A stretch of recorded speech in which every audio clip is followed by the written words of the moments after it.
banks, higher necessity, creating more food insecurity.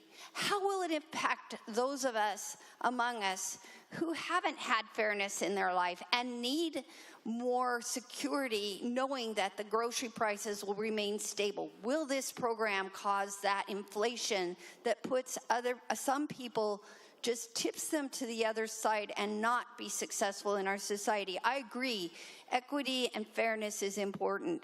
That is an important study.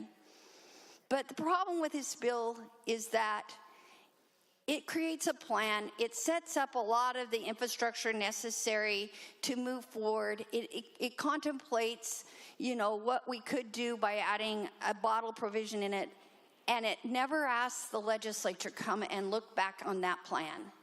And it leaves us without that opportunity for the legislature to weigh in. Is this a good plan? And actually, if the legislature chooses not to act, it leaves it under the control of 3 people. If the legislature doesn't do what it needs to do, 3 people will make the decision. And if one of those 3 people doesn't like that, the Speaker, the Senate leader, or the governor, the plan, they have control over it. It's not equitable to have all the power in the hands of a few. That isn't good democracy. So, Mr. Speaker, we disagree with this amendment, and I urge you to join with me to make the corrections that need to be done in this amendment through different ideas, so that we urge you to vote no with us. Thank you. Further remarks. The member from the 35th District, Representative Griffey. Well, thank you, Mr. Speaker. Please excuse Representative Dent. Representative is excused. Representative Defoe. Thank you, Mr. Speaker. Please vote no on this amendment. I'd like to tell you why. This is a pretty comprehensive undertaking, and it's going to be very expensive. When I was on Selah City Council, we used to order a lot of these studies. I never voted for any of them, but a majority of the council would. And they would be a series of studies to do this idea, that idea, another idea, this plan. And one day, Mr. Speaker, I went into a storage room and I saw this giant stack of binders in the storage room. And I started pulling them out one by one out of the studies that we had requested and paid for just during my term in the city council. I found 7 that had been done previously, the exact same study, collecting dust on a shelf in a storage room in a city hall. Mr. Speaker, we have so many priorities in this state. The last thing that we should be doing is setting up an expensive study process to go around the state and talk to people about what they think about bottles and costs and packaging. I will save you a lot of money right now, Mr. Speaker, and I will save the legislature a lot of money right now. This will raise the cost of packaging and groceries, and it will hurt low-income people. It will hurt every person in the state of Washington because prices are going to go through the roof. I just saved a lot of money for this chamber, for you, Mr. Speaker, for me. All we have to do is vote no on this amendment, and then we won't have to worry about this money spilling out of the coffers and being wasted on behalf of something that should never come to fruition. Mr. Speaker, I think about all those binders that are in the Selah City Hall, and I wonder how many of those binders are there here in the Washington State Legislature. If we started looking through the journals going back, how many times have we considered things that do nothing but gather dust? I've learned enough in my short time here in the legislature, Mr. Speaker, that any time a bill doesn't quite get where it needs to get, a compromise position of a study can come out of that discussion. Mr. Speaker, we don't have time for these things. We have real issues to deal with. If there's not the votes for something to move forward, let's not move it forward. Let's not put more costs on the taxpayers of Washington State to kind of give a half, a quarter, a 10% of idea and put on some flowery language like this amendment does to talk about this great thing that we're going to do that will not do anything for the people of Washington and the people who are footing the bill.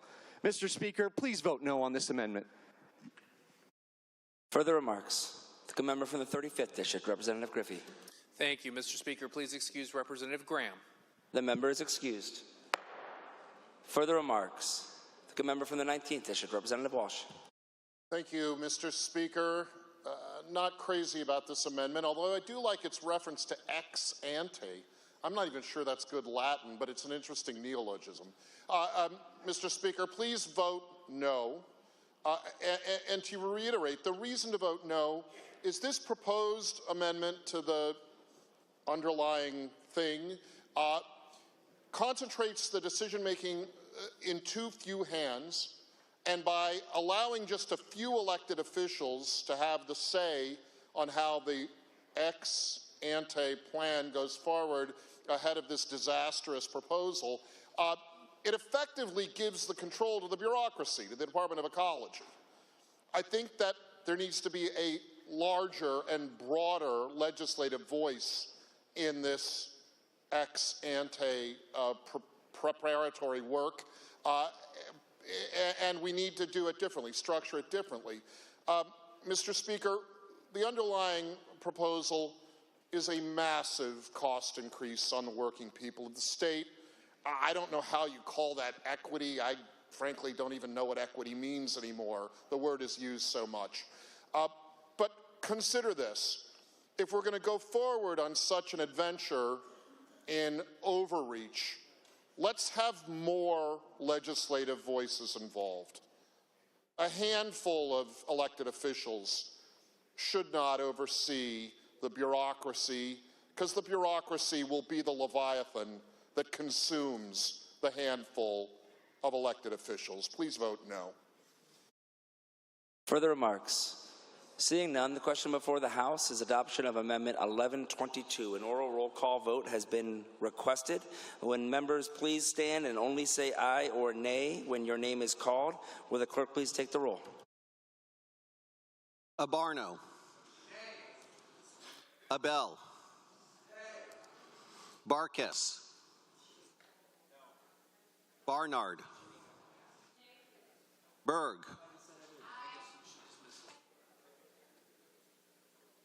Berquist. Birnbaum.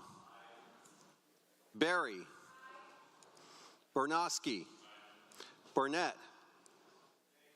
Caldier. Callan. Chase. Connors. Corey. Cortez. Couture. Davis. Dolio. Donahue. Dewar. Defoe. Dye. Engel. Entenmann. Eslick. Farvar. Phi.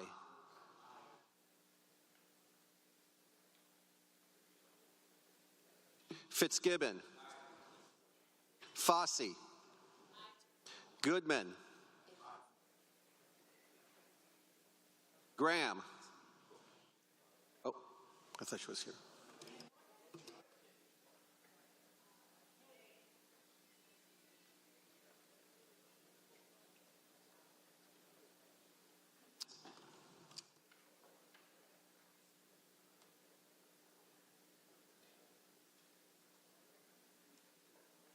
Gregerson. Griffey.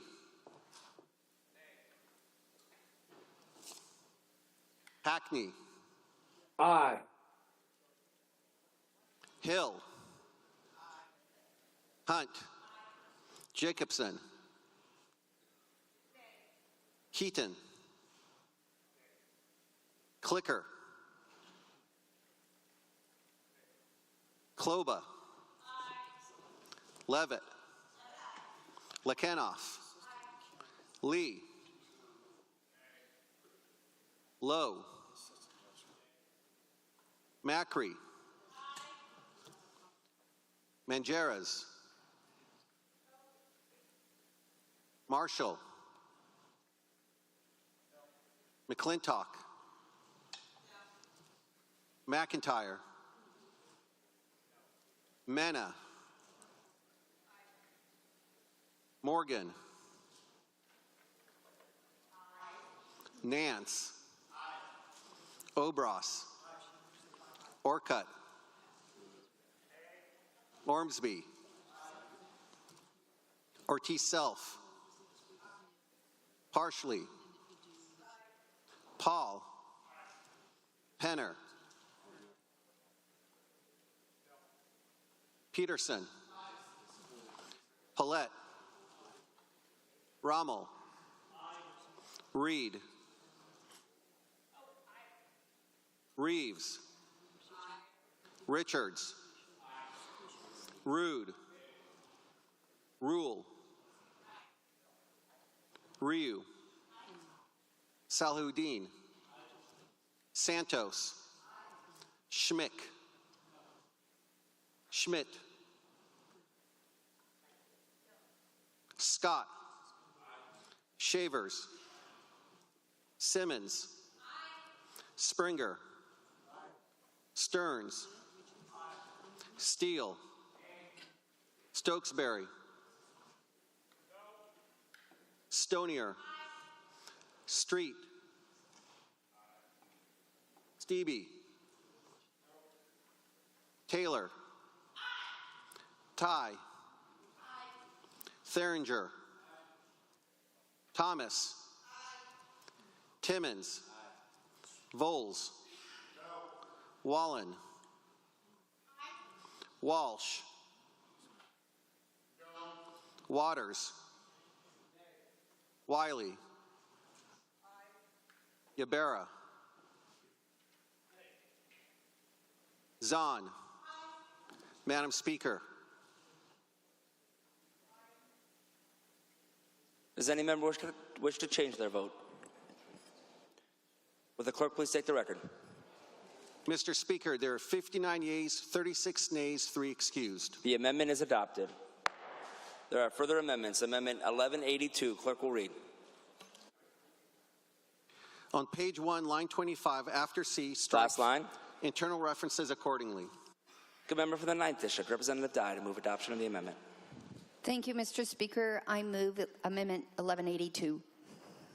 It has been moved and seconded that Amendment 1182 be adopted. Remarks, Representative Dye. Thank you, Mr. Speaker. Similar to the amendment that you just heard, this amendment does the same kind of study where it really evaluates the equity and the justice within the program. And I think it's really important because there's reasons for learning before implementing. And those reasons are that it is self-evident that this has and will have a significant impact on food prices, and those food prices are going to create hardship for people, food insecurity, people who will need food banks more. It will be a burden on the regular and ordinary households, making those budgets harder to stretch. And we know how that feels in this legislature this year. Stretching budgets is tough. The bill also contemplates putting all of this work into a large nonprofit, and that means big profits on the backs of the people who can least afford it. And we should know exactly what we're doing before we implement. Different than the previous amendment, this one contemplates that this plan would come back to the legislature. The other piece that's unique about this amendment is that the contractor that would review the plan so that the legislature would have quality information is selected by a more independent means, a structure that makes sure that that contractor can look with clear eyes and unbiased judgment at the plan and assure to the legislature that that plan has pros and cons and it's evaluated without bias. And I think that's important for fairness and equity, so that when we get a chance as a full legislature to evaluate the plan before it goes into being implemented, as opposed to the previous amendment that we just heard, that you must convince 76 people on the floor of this House before the plan goes into action, as opposed to the previous amendment that the plan could be simply chosen by one of 3 people, which is poor form of democracy. This one is truly a democratic process, and I urge you to join me in voting yes for this good amendment. Thank you. Further remarks, the member from the 5th District, Representative Hunt. Thank you, Mr. Speaker. Respectfully asking for a no on this amendment. My reason for the no vote is that I believe requiring another additional vote on this policy runs contrary to the intent of this bill, which is to improve the solid waste management outcomes for our state. Businesses need certainty to set up this program and to continue it for it to really work. So to give our businesses that certainty that they need to make this program a success, please join me in voting no on this amendment. The member from the 19th District, Representative Walsh. Thank you, Mr. Speaker. It's a very good amendment. Please vote yes. Every business I've spoken with the prospect of this packaging boondoggle, they don't want certainty. They want this bad policy to go away. Mr. Speaker, you're familiar with the term 50, 25, and 1? 50, 25, and 1, the standard formula by which we need any policy to move into law here. 50 votes of support in this chamber, 25 and the other one across the way, and 1 governor is willing to sign it or at least not veto it. That's what this version of this ex-ante plan requires. And Mr. Speaker, as we saw before in the previous proposal, what we have here is a bureaucratic monster in the making. And that bureaucratic monster has 2 heads. One of them is the Department of Ecology. The other is this PRO. And Mr. Speaker, there'll be a lot more to discuss as we discuss this proposal tonight. But for the moment, Mr. Speaker, the reason for you to vote yes on this amendment is the 50 and 25 and 1. It will assure that when it's time to give life to this 2-headed bureaucratic monster, we have a chance to make sure that it's the right thing to do for the people of Washington. It'll give us one last fail-safe, and I think we need it with this policy, Mr. Speaker. You know, ex ante, actually it is good Latin. But what's concerning about the term, Mr. Speaker, is it acknowledges that the information generated ex ante is not based on any real results, is not based on any real metrics of anything. It's a projection. It's guesswork. Now, I don't know if that's more equitable or less, but if all of us get another chance to review the projections and the guesswork, there's a greater chance, well, there's a chance that they won't be disastrous for everyone in the state. Let's take that chance, Mr. Speaker. Vote yes on the amendment. Further remarks? Seeing none, the question before the House is adoption of Amendment 1182. An oral roll call vote has been requested. Will the clerk please take the roll?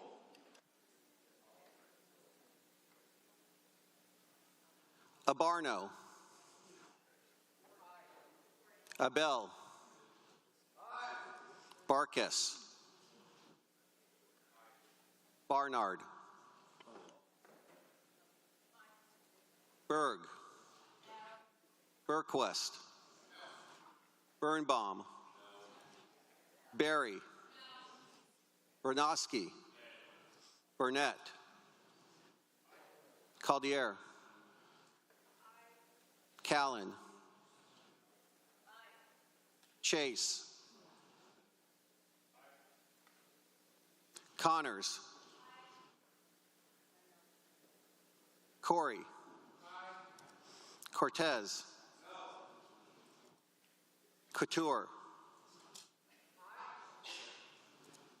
Davis.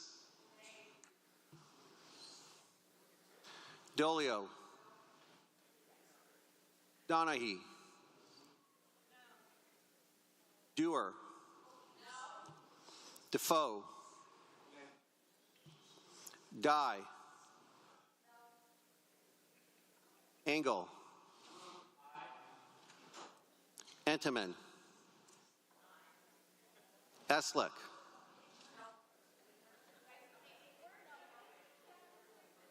Farvar.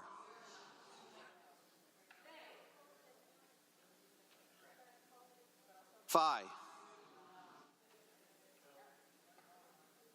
Fitzgibbon. Fossey. Goodman. Graham. Gregerson. Griffey. Hackney. Aye. Hill. Hunt. Jacobson.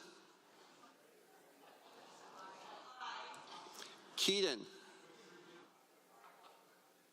Clicker. Kloba. Levitt. Lekenoff. Lee. Lowe. Macri. Mangeris. Marshall. McClintock.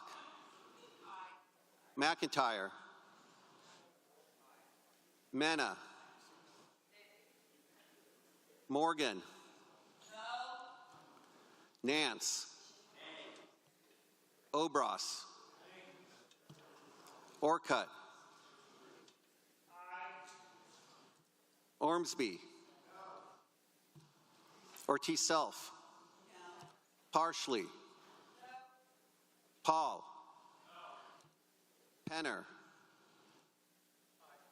Peterson. Paulette. Rommel. Reed. Reeves. Richards. Rude. Rule. Ryu. Saludin. Santos. Schmick. Schmidt. Scott. Shavers. Simmons. Springer. Stearns. Steele. Stokesbury. Stonier. Street. Stevie. Taylor. Thigh. Theringer. Thomas. Timmons. Voles. Wallen. Walsh. Waters. Wiley. Ibarra. Zahn. Madam Speaker. Does any member wish to change their vote? Representative Dye, how do you vote? On my amendment, thank you. Representative Entenmann, how do you vote? Representative Dye's amendment. Representative Callan, how do you vote? Representative Eslick, how do you vote? Yes. Does any other member wish to change their vote? Will the clerk please take the record?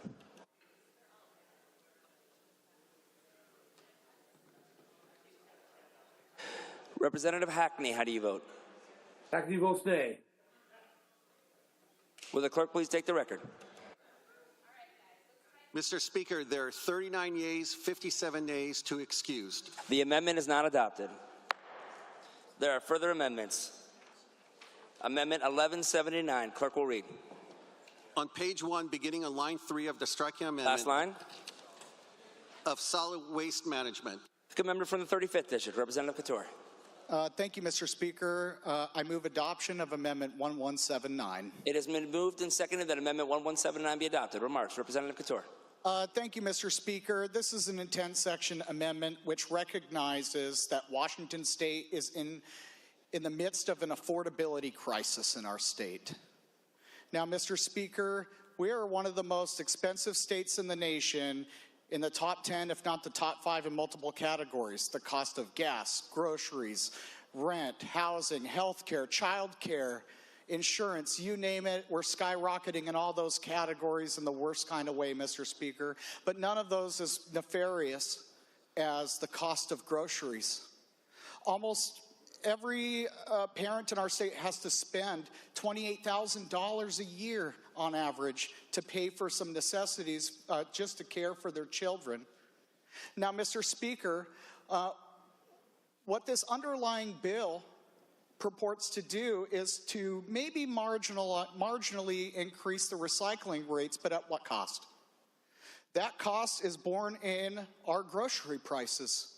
And what a lot of people across our state are saying right now is that over half of them live with food insecurity, that almost 35% of them live paycheck to paycheck, and that a supermajority of citizens across our state are feeling a lot of anxiety about rising costs in our grocery stores. And Mr. Speaker, as a dad in a family of 6 with 4 kids, I can tell you that even I go to the grocery store and I feel that I'm not getting nearly the bang for the buck. My cart, I'm still paying for $300-400 when I go to the store, but my cart is half as empty. And when I open the bag of Lay's, Mr. Speaker, that bag is full of air. And it is tough out there right now for our families. But what this underlying bill does, and what this intent section recognizes, is that the legislature, by passing this bill, would make a choice to increase those grocery costs, Mr. Speaker, because extended producer responsibility is just code for double consumer responsibility. It's double consumer responsibility because, Mr. Speaker, these costs never actually remain at the producer. They always get passed down to the consumer with their paper and packaging products that will be taxed more. And as we look at the fiscal note and we see hundreds of millions of dollars in B&O collections, we can see that those are going to be fees that will be passed down to producers and then passed down to consumers for higher grocery prices. We should recognize with this amendment, please vote yes in this bill, that we are actually raising the cost of groceries for the poor and low-income citizens of Washington State. Please vote yes. Further remarks, the good member from the 36th District, Representative Berry. Thank you, Mr. Speaker. The fact of the matter is, you and I and our constituents are paying $96 to $120 a year on our utility bills to get our recycling picked up. And those trends keep ticking up every year. The cost of residential recycling in rural areas increased 36% between 2015 and 2020. Costs are going up and services are going down. There are some jurisdictions in this state now that aren't accepting some materials like glass, and that is unacceptable. Cities are struggling to manage their recycling programs, and they are increasingly passing these surcharges on to our constituents. Under this policy, we know that the bills for our constituents are going to go down, that there is going to be a savings of over $100 a year for our constituents. Please vote no on this amendment. Further remarks, the good member from the 20th District, Representative Abarno. Thank you, Mr. Speaker, and I'm asking for a yes on this amendment. Mr. Speaker, Washington State is already ranks 4th for the most expensive groceries in all of America. And in our country, in this nation, we have the 3rd highest cost of living. Mr. Speaker, this policy is not just about the numbers, but they are very telling. When you have 35% of Washingtonians having experienced food insecurity. Those are real people. Those are real families, and those are real children. Mr. Speaker, we hear that this bill can save Washington families potentially $100 a year. Mr. Speaker, when you're increasing the cost of groceries by 20 to 30% with this policy, that is well over $100 a year. That is going to be $100 a week. In the last year, food banks and meal programs have seen drastic increases in users. It rose 25% to 10 million customers just in Western Washington.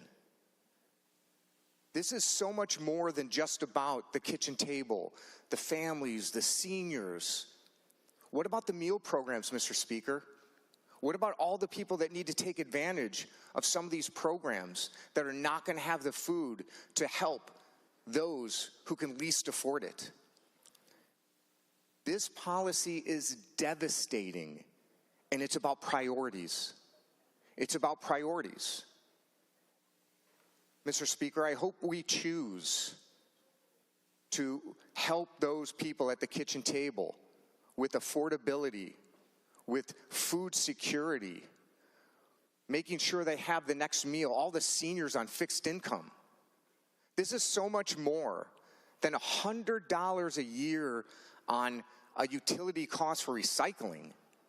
Recycling, Mr. Speaker.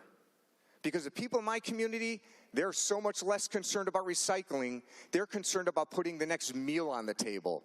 And this policy is going to make it worse.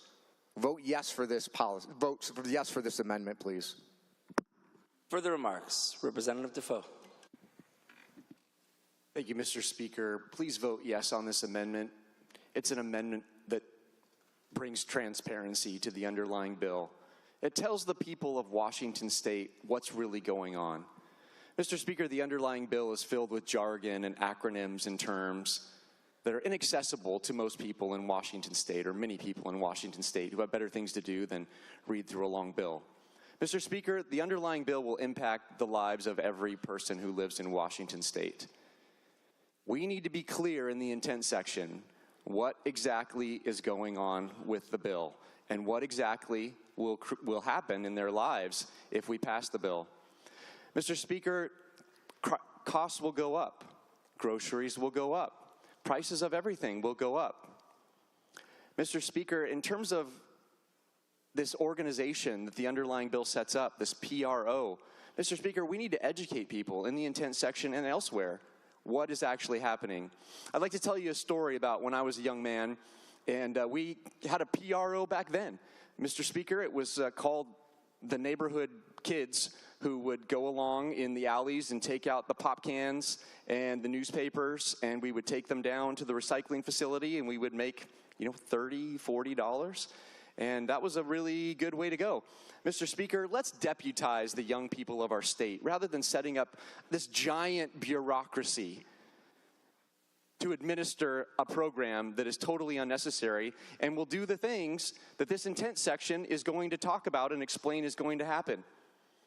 Mr. Speaker, transparency is a key pillar of legislation. It's a key pillar of what you and I do in this chamber. We have to let the people know what is going to happen to them with these bills that we pass. Mr. Speaker, I have a lot of experience in this area. I did this for many, many years. I know where there's a will, there's a way. Where there's an opportunity to recycle and make money, people will find a way to recycle and make money. When there is not an opportunity to recycle and make money, they won't. I have another story to share with you. When I was in Afghanistan, Mr. Speaker, we had the U.S. Army had these cans, and they would have the green can and the blue can, and the idea was that the trash went in the green can and the recycling went in the blue can. Mr. Speaker, these wonderful folks who would live on the base, who were folks from the cities and the regions where we lived or where we were working and operating, Mr. Speaker, they would come in and they would take the waste out, And it was comical because those of us who would be on watch would see them dump the containers into the exact same bin and take them away. Mr. Speaker, if there's no market for recycling, there's no market for recycling. Setting up a giant bureaucracy will not help. Vote yes on this amendment. Further remarks? Seeing none, the question before the House is adoption of Amendment 1179. An oral roll call vote has been requested. Will the clerk please take the roll? Abarno. Abel. Barkas. Barnard. Berg. Burquest. Birnbaum. Barry. Bernosky. Barnett. Caldier. Callan. Chase. Connors. Corey. Cortez. Couture. Davis. Dolio. Donahue. Dewar. Defoe. Dye. Engel. Entenmann. Eslick. Farvar. Fye. Fitzgibbon. Fitzgibbon. Fossey. Goodman. Graham. Gregerson. Griffey. Hackney. Nay. Hill. Hunt. Jacobson.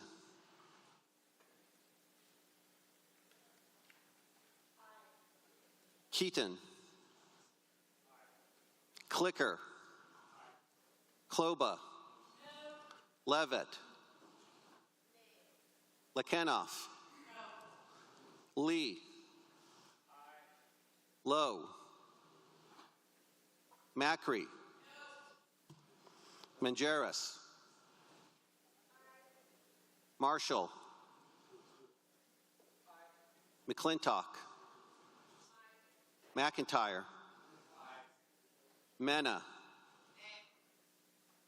Morgan. Nance. Obras. Orcutt. Ormsby. Ortiz Self. Partially. Paul. Penner. Peterson. Paulette. Rommel. Reed. Reeves. Richards. Rude. Rule. Ryu. Salhuddin. Santos. Schmidt. Schmidt. Scott. Shavers. Simmons. Springer. Stearns.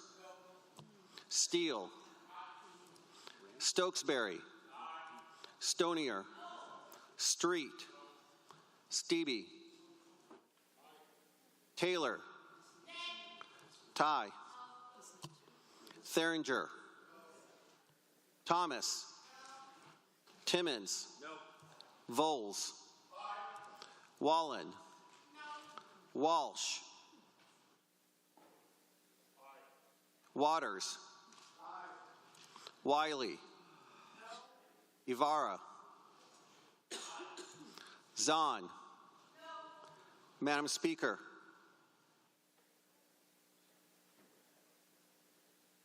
Madam Speaker.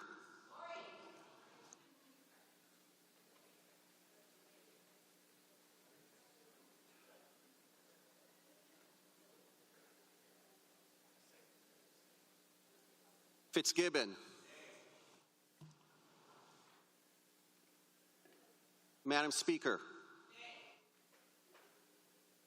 Does any member wish to change their vote? Will the clerk please take the record? Mr. Speaker, we have 40 yeas, 56 nays, 2 excused. The amendment is not adopted. The good member from the 49th District, Representative Stonier, for what purpose do you rise? Thank you, Mr. Speaker. Rising to make a motion to suspend the rules to work past 10. It has been moved and seconded that House Rule 14C be suspended to continue working past 10 p.m. An oral roll call vote has been requested. Will the clerk please take the roll?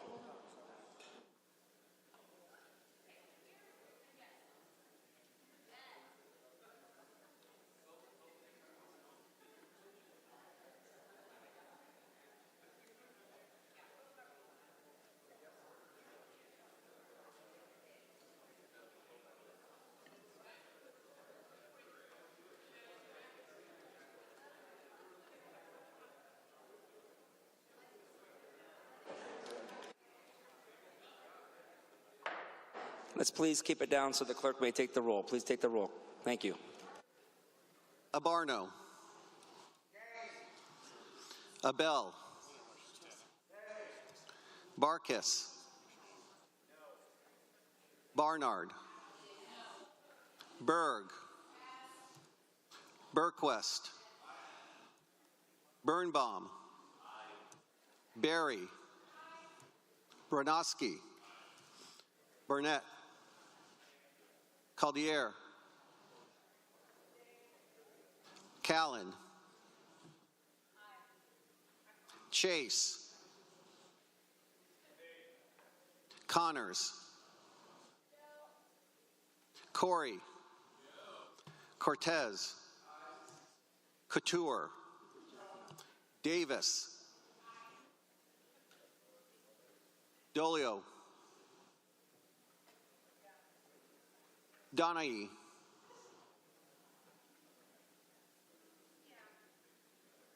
Dewar. Defoe. Dye. Engel. Entenmann. Eslick. Farvar. Fye. Fitzgibbon. Fossey. Goodman. Graham. Gregerson. Griffey.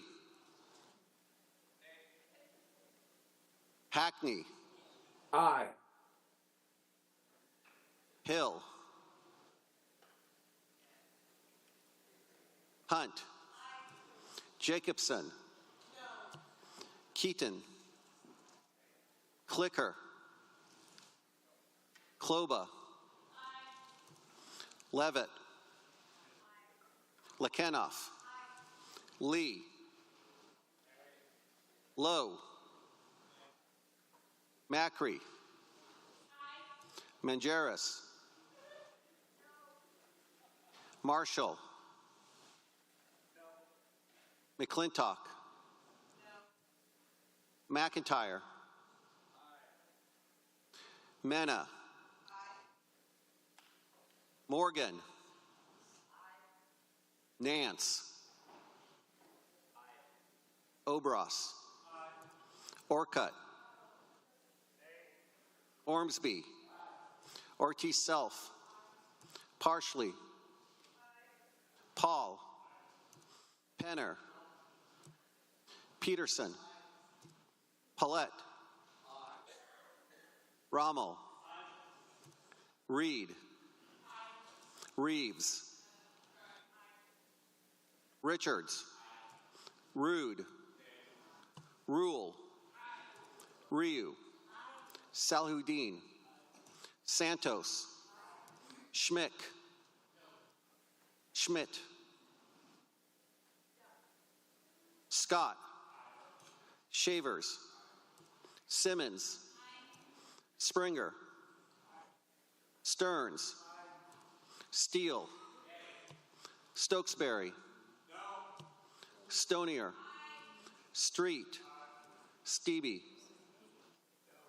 Taylor. Ty. Theringer. Thomas. Timmons. Voles. Wallen. Walsh. Waters. Wiley. Ibarra. Zahn. Madam Speaker. Does any member wish to change their vote? Dufault votes nay. Representative McIntyre, how do you vote? McIntyre votes nay. Representative Defoe. Let's do this. Dufault votes aye. Any other member wish to change their vote? Will the clerk please take the roll?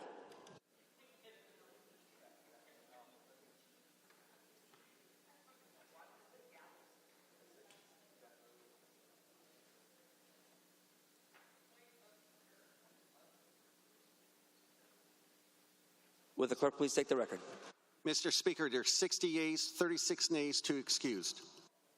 Motion passes. The motion carries. The Speaker would invite any member who voted aye to take off their jacket if they so choose. Jokes aside, every member has that opportunity. There are further amendments.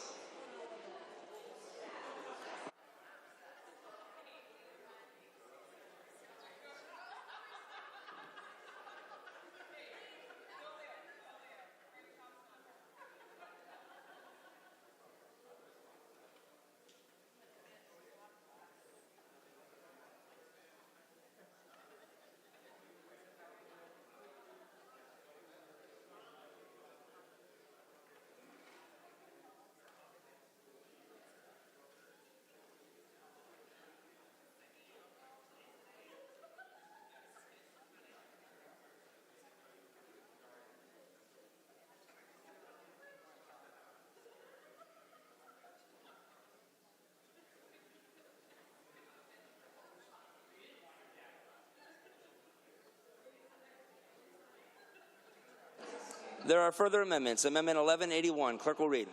On page 1, beginning on line 3 of the striking amendment. Last line. Analysis, transparency, and open government. The good member from the 35th District, Representative Couture. Thank you, Mr. Speaker. Please move adoption of Amendment 1181. It has been moved and seconded that Amendment 1181 be adopted. Remarks, Representative Couture. Thank you, Mr. Speaker. This amendment is similar to a previous one. It's an intent section amendment that really tries to take an 80-plus page bill and try to distill down an important element of what's happening in this bill. And of course, you heard the last line, which was transparency in government, and that is exactly what this intent section amendment is about. Now, of course, right now we have county and city municipal governments that control solid waste management, but we're actually going to turn that system on its head, and we're going to give unprecedented power under this underlying bill to something called a PRO, a Producer Responsibility Organization, which is essentially just an unelected nonprofit that is not subject to open meetings Act requirements. It's not subject to the Public Records Act. Mr. Speaker, this nonprofit is not even a known entity by the people in which it will be collecting hundreds of millions of dollars in fees for, and of course raising the cost of groceries as they do it. Permission to read? Please proceed. Not only will it not be subject to the Open Public Meetings Act or the Public Records Act, and not only are we going to give it incredible authority, but it will never face voters. No one in this board who is basically unknown will ever face voters, unlike county and city, municipal governments, local governments. They will be given the power an immense amount of power to do exclusive contracts worth hundreds of millions of dollars in fees and be immune from consumer protection laws, which we've talked about many times on this floor this session already, Mr. Speaker. But we will also be enabling this nonprofit to conduct anti-competitive behaviors.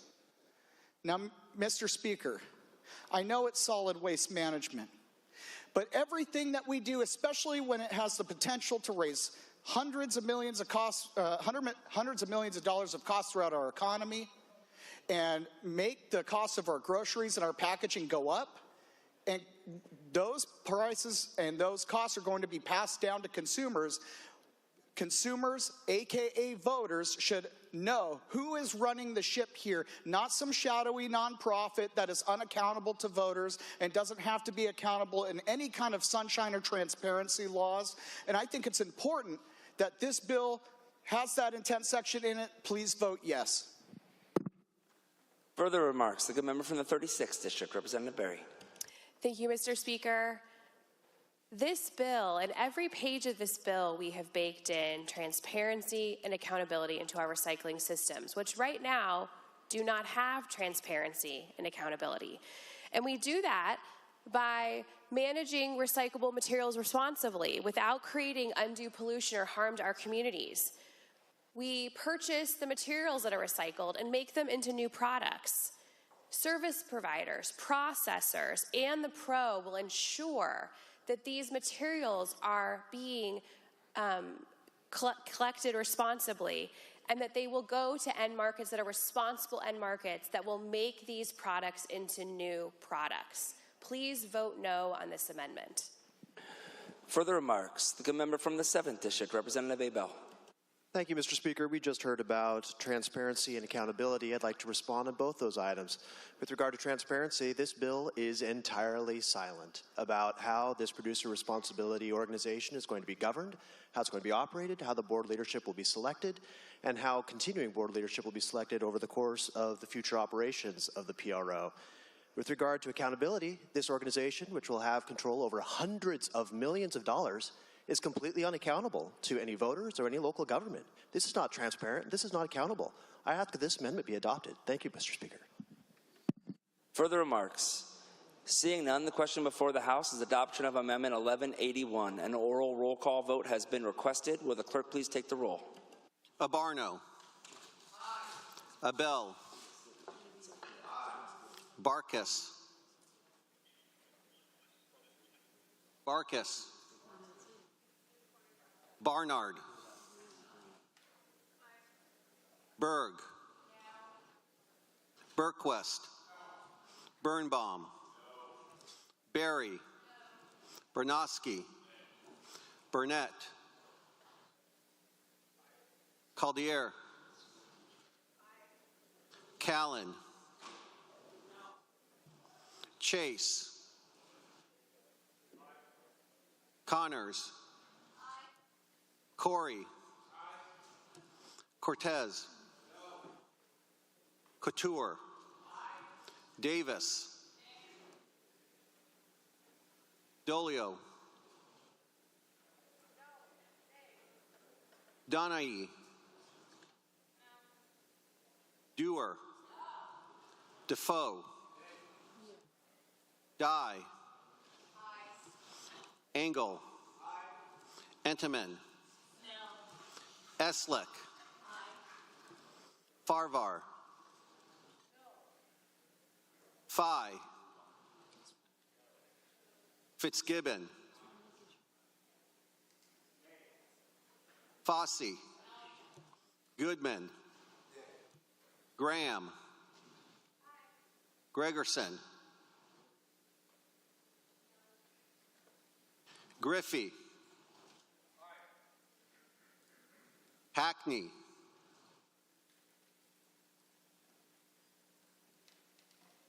Hackney. Hackney votes aye. Hill. Hunt. Jacobson. Keaton. Clicker. Kloba. Levitt. Lekenoff. Lee. Lowe. Macri. Mangeras. Marshall. McClintock. McIntyre. Mena. Morgan. Nance. Obras. Orcutt. Ormsby. Ortiz Self. Parsley. Paul. Penner. Peterson. Paulette. Rommel. Reed. Reeves. Richards. Rude. Rule. Ryu. Salhuddin. Santos. Schmick. Schmidt. Scott.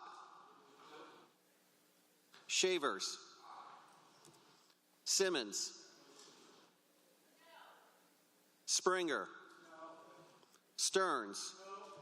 Steele. Stokesbury. Stokesbury. Stonier. Street. Stevie. Taylor. Ty. Theringer. Theringer. Thomas. Timmons. Voles. Wallen. Walsh.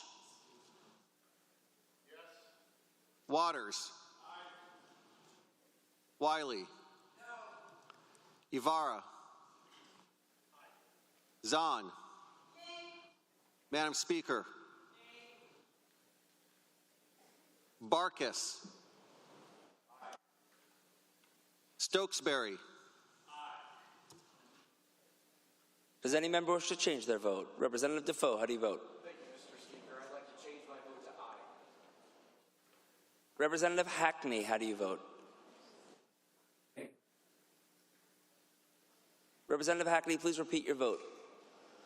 Hackney votes nay. Representative Taylor, how do you vote? Nay.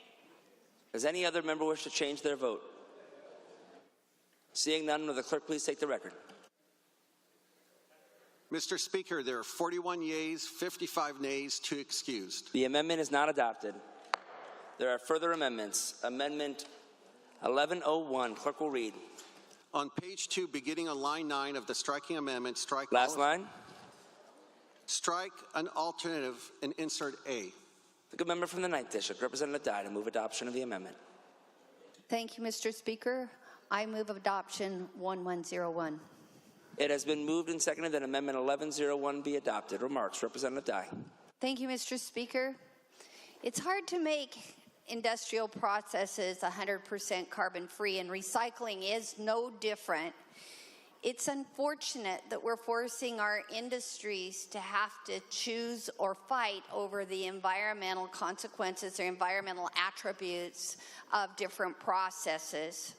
If we want to reduce the amount of plastic waste that we have on our beaches and our parks and on our roadways, we need to be tech neutral. Let's not make the perfect the enemy of the good. So allowing industry to innovate and develop better processes, better ways to recycle plastic will mean that we'll get more plastic recycled. We're asking a lot of our constituents to absorb the pass-through costs and to absorb the expense of carrying a very expensive nonprofit that's going to make a ton of profit by collecting the value out of our recyclables. So much more of it could be recycled if we are just not trying to nitpick how it's being recycled. And technology can get more of that plastic recycled.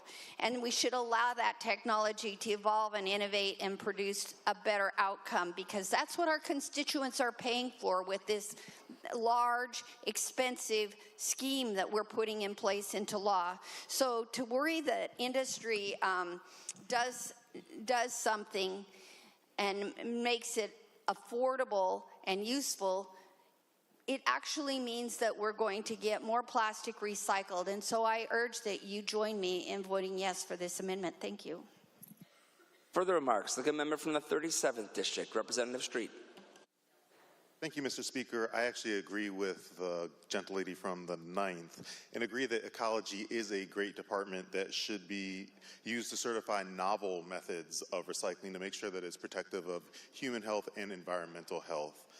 And this bill already builds a lot of that in and allows ecology to certify this new heat and chemical-based technique for recycling plastics. However, the amendment goes a little too far and requires ecology to certify all methods that already exist. Many of those have been proven to be safe already, so let's not ask ecology to do unnecessary work. Let's ask them to certify the new thing and get on with the things that we already know work. Please vote no.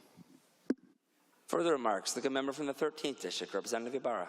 Thank you, Mr. Speaker, and I agree. I think this is a very good amendment. I think we should pass it. But again, as I've been in this House for 7 years, always heard that renewable energy is the way to go, and I think that this is great. This is wonderful, where we have a plastic that comes into the waste stream, or a steel, or some other materials that we use, that they should only be using renewable energy, not coal, not natural gas, but some renewable energy. And I think that this particular amendment is going to help us get there. We'll put less carbon in there, but we have to get somebody to certify that the process that we're using is going to be neutral carbon free. And so that's a good thing about this amendment. I think it's going to let ecology do that kind of work. And they may not have all the experts there at the time, but we should get ecology the experts that they need in order to make the decisions to only use renewable energy to remelt plastic and remelt steel and all the different products that this particular bill, the underlying bill, would put in the process. Please vote yes. Further remarks? Seeing none, the question before the House is adoption of Amendment 1101. An oral roll call vote has been requested. Will the clerk please take the roll? Abarno. Aye. Abel. Aye. Barkis. Aye. Barnard. Aye. Berg. No. Berquist. No. Birnbaum. No. Barry. Bernosky. Bernosky.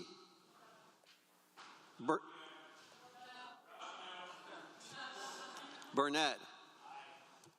Caldier. Callan. Chase. Connors. Corey. Cortez. Couture. Davis. Dolio. Donahue. Dewar. Defoe. Dye. Engel. Entenmann. Eslick. Farvar. Phi. Phi. Fitzgibbon. Fossey. Goodman. Graham. Gregerson. Griffey. Hackney. Nay. Hill. Hunt. Jacobson. Keaton. Clicker. Kloba. Levitt. Lekenoff. Lee. Lowe. Macri. Mangeris. Marshall. McClintock. McIntyre. Mena. Morgan. Nance. Obras. Orcutt. Ormsby. Ormsby.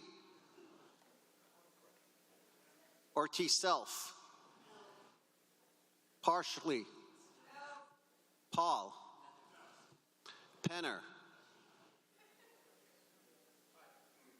Peterson. Paulette. Rommel. Reed. Reeves. Richards. Rude. Rule.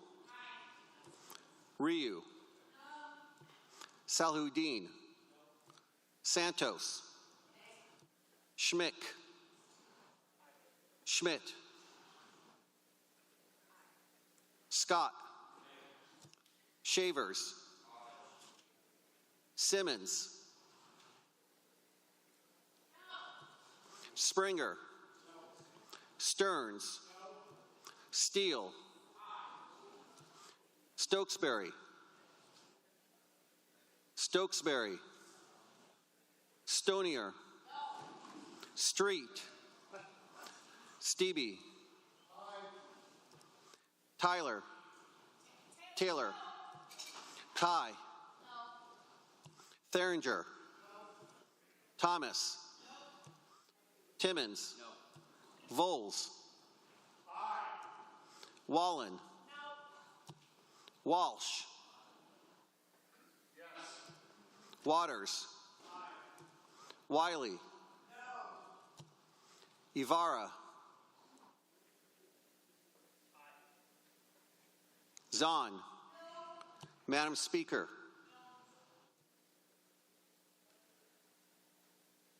Representative Ormsby, how do you vote? Sorry.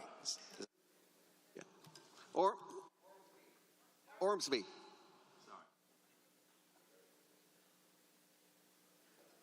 We did. Stokesbury. Would any member wish to change their vote? Seeing none, will the clerk please take the record? Mr. Speaker, there are 40 yeas, 56 nays, 2 excused. The amendment is not adopted. There are further amendments. Amendment 1183. Will the clerk please read? On page 3, line 39 of the striking amendment. Last line. 2028 and insert 2029. The member from the 35th District, Representative Couture. Thank you, Mr. Speaker. Please move adoption of Amendment 1183. It has been moved and seconded that Amendment 1183 be adopted. Remarks, Representative Couture. Thank you, Mr. Speaker. A little bit ago, we were talking about how essentially we're taking solid waste management from counties and cities and local governments and kind of turning that over into an unaccountable nonprofit entity. That's a private entity, Mr. Speaker. And what this amendment essentially says is that we should put the brakes on this bill just for 1 year, while another organization that I know that you and I fully respect, WISIP, goes and creates a study and looks at the impacts to our public employees across our state that would be impacted by this bill. Mr. Speaker, the underlying bill privatizes solid waste management in our state. And now sometimes I might consider privatization myself of certain things, but there are certain things that government should do, like our recycling and our solid waste management. And as a matter of fact, Mr. Speaker, the state of Washington does one of the best jobs in the nation at our recycling and solid waste management systems. Why should we punish public employees who currently hold those jobs and turn them over to a private entity and privatize this entire system. I know, Mr. Speaker, that... I know it's getting late, but can members please try to take conversations to the wings? It's getting difficult to hear. Thank you. Representative Couture, please continue. Thank you, Mr. Speaker. I could barely hear myself, which is rare. But as I was saying, we're turning this governmental entity that's run by local governments into, and we're privatizing it, giving it to an unaccountable nonprofit, not subject to any transparency in government laws. And what is going to happen to those public employees? I know that you and me both value good union jobs, Mr. Speaker, and good public sector employees that do a great job making sure that our recycling system is one of the top in the nation. But this amendment also says that in the midst of this study, we should come up with an alternative plan to what is in the underlying bill for our paper products, our bottles, and our recycling, to make sure that we're not just privatizing this and putting all the costs on the taxpayers and then taking away good union jobs. Mr. Speaker, please adopt this amendment for those good union jobs and for those public employees, and let's do better by those people, because especially as they look down the barrel of furloughs in this state. Further remarks, the member from the 37th District, Representative Street. Thank you, Mr. Speaker. I don't think there's actually much left to be learned. This bill requires prevailing wage for these jobs. It also says that the same people who are doing the jobs now will continue to do them. So all of these questions that I may learn more from another study, I don't think I'll actually learn that much more from. Furthermore, we've done at least 5 studies over the past 6 years, so this is thoroughly studied out. This bill actually takes all of that learning that we've already done and puts it into effect so that we can have better recycling rates here in Washington. Please say no to analysis paralysis. Further remarks, the member from the 9th District, Representative Dye. Thank you, Mr. Speaker. You know, there's sometimes when having a government do things for us is a good, it's a better thing, because it requires accountability and transparency to the voters. There is a check back to make sure that what's being done is clear and appropriate. And so to me, I think that sometimes we should consider this also, that this protects those people who work in jobs in our local communities, in our counties and cities that do this work. But not only that, the Department of Ecology that's in charge of our waste management programs. Those are the people that, you know, are tasked with the job of making sure that our waste management program works well. And guess what? They do a good job. Why are we asking to transfer the work over to an anonymous nonprofit that has no accountability to the voters whatsoever, no accountability to the administration whatsoever? They are completely devoid of any transparency. And because of the way the bill is written, they have provisions that's a free walk from antitrust provisions, so they don't even have accountability from collusion and monopoly. So to me, I think that we need this look back to see if this policy is fundamentally flawed, and the good workers that work at our state agencies that manage our waste management program should have their jobs protected. And that's why I insist that you and I vote for this policy. Thank you. Further remarks, the member from the 35th District, Representative Couture. And Representative Couture, you have 30 seconds remaining. Thank you, Mr. Speaker. Just really quickly, the PRO nonprofit doesn't even require prevailing wage. So let's not paralyze union job wages and go towards something that doesn't require prevailing wage like county and city government. And let's put down this bill and say yes to this amendment. Further remarks? Seeing none, the question before the House is adoption of Amendment 1183. An oral roll call vote has been requested. Will the clerk please take the roll? Abarno. Aye. Abell. Aye. Barkis. Aye. Barnard. Aye.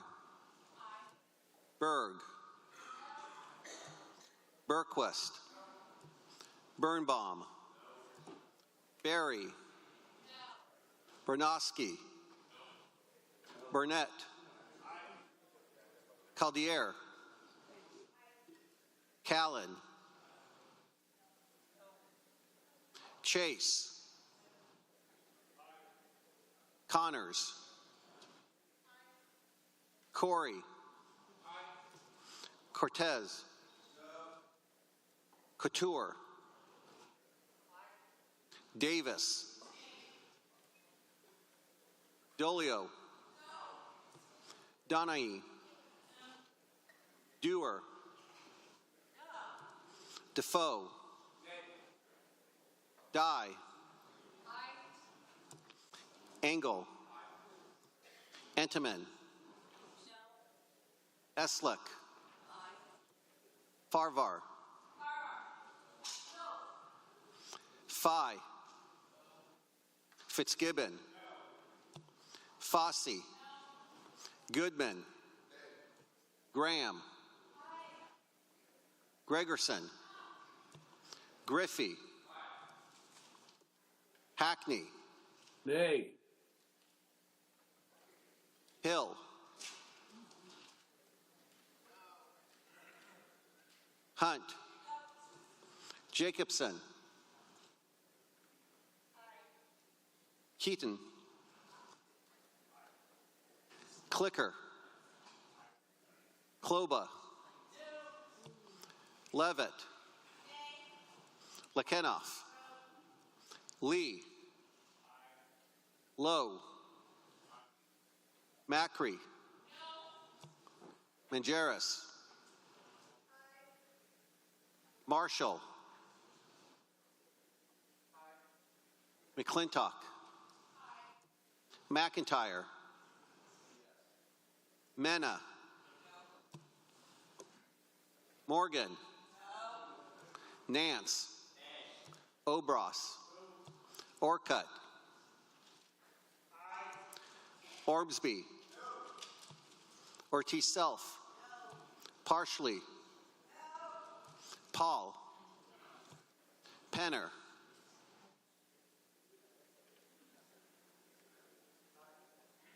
Peterson, Paulette, Rommel, Reed, Reeves, Richards, Rude, Rule, Ryu, Salhudin, Santos, Schmick, Schmidt, Scott, Shavers, Simmons, Springer, Stearns, Steele, Stokesbury, Stokesbury, Stonier, Street, Stevie, Taylor, Ty, Theringer, Thomas, Timmons, Voles, Wallen, Walsh, Waters, Wiley, Ibarra, Zahn, Madam Speaker, Madam Speaker, Stokesbury, Madam Speaker. Does any member wish to change their vote? Seeing none, will the clerk please take the record? Mr. Speaker, there are 40 yeas, 56 nays, 2 excused. The amendment is not adopted. There are further amendments. Amendment 1180. Will the clerk please read? On page 9, line 23 of the striking amendment, after Last line. operated wholly or in part as a franchise. Good member from the 15th District, Representative Corey. Yeah, thank you, Mr. Speaker. I move Amendment 1180. It has been moved and seconded that Amendment 1180 be adopted. Remarks, Representative Corey. Yeah, thank you, Mr. Speaker. Good jacket this evening you're wearing there. Really appreciate you keeping up that for us. This is a really simple technical amendment. It literally just changes some language around the franchisee-franchisor piece. The current law, under the current bill, it's not very clear. And essentially it may put some of our small franchisees in really a place that they can't be this producer in this extended producer responsibility platform. Instead, it would basically shift that responsibility over to the franchisor, who has control over those distribution lines, so on and so forth, and that they can work that out with the manufacturer.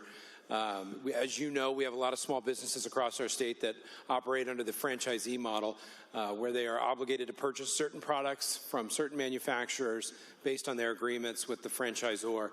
This would simply allow that correction to ensure that they don't erroneously get caught up under the producer side of this when they have no ability to actually control that the product stream. So urging the body's adoption. Further remarks, the member from the 36th District, Representative Berry. Thank you, Mr. Speaker. This definition of producer that this amendment addresses was actually well worked and stakeholdered for over 2 years. And the group that's asking for this change, were a part of those discussions and ultimately agreed to this change. It strikes a very careful balance that we don't want to upset in our very careful negotiation on this bill. And in fact, I'm really proud of the fact that this producer definition that we worked on for over 2 years is now considered the gold standard for EPR policies that are now being introduced in dozens of states around the country, and have now become law in 2 of those states, Minnesota, and I'm proud to tell you, Mr. Speaker, Maryland just passed this very law last week and was signed by the governor. So please vote no on this amendment. Thank you. Further remarks, Representative Defoe. Further remarks, the member from the 9th District, Representative Dye. Thank you, Mr. Speaker. And this just goes to show that this amendment is definitely needed, because we're looking at a situation where it was so carefully balanced that it in fact hurts the small business owners that cannot pass the cost up the supply chain, but yet have to bear the cost as if it were their production.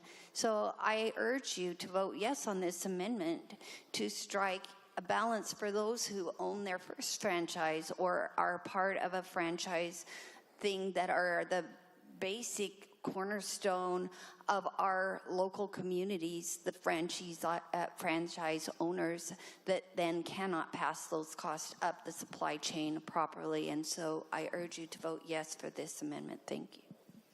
Further remarks, Representative Defoe.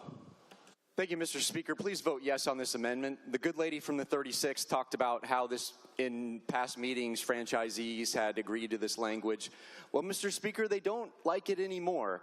Things change, Mr. Speaker, and that doesn't change the fact that we need to be mindful of how to take care of these folks who are just dipping their toe into the water of starting businesses and entrepreneurship. Mr. Speaker, in my district, we have a lot of first-generation Americans. And those first-generation Americans, many of them get their first ownership rung on the business economic ladder by starting a franchise, accepting a franchise. It's a very arduous process, capital-intensive, labor-intensive. People put a lot on the line, their whole livelihoods in some cases, for an opportunity that's a little safer than starting your own business, but you still have to absorb so much of the risk. Mr. Speaker, could you imagine somebody who comes into something and looks at the cost of what it will be to set up the business that the franchisor gives them? Little do they know, Mr. Speaker, that in another year, they're going to be faced with essentially a tax that they will have to pay on all the goods that they receive. And the alternative to them paying that tax is passing that on to their customer. So this franchisee that operates in Washington State is going to be operating at a disadvantage to the franchisees that are operating in our neighboring states, Mr. Speaker. Mr. Speaker, for another 15 minutes, this is a very significant day in history. 160 years ago, to the day, we lost a great American, perhaps the greatest American President Abraham Lincoln was shot on April 14th, 1865. Mr. Speaker, President Lincoln lifted himself up by his bootstraps to live the American dream and become the most powerful person in the known Western world at that point in time. Mr. Speaker, these franchisees, many of whom, as I said, are first-generation Americans, are trying to get their first step on that ladder of the economic success of the American dream. Mr. Speaker, this is something coming out of nowhere, completely unexpected, perhaps a fatal blow to these business owners, to these entrepreneurs, to these families all across our state who are all of a sudden going to be blasted by the Washington State Legislature an unknown cost. The Speaker will remind members to please not impugn members. Please continue. Representative Foe. You have 17 seconds remaining. Just like Abraham Lincoln in my earlier story, we are going to be killing small businesses with this bill who are franchisees. Please vote yes on this amendment to prevent that from happening.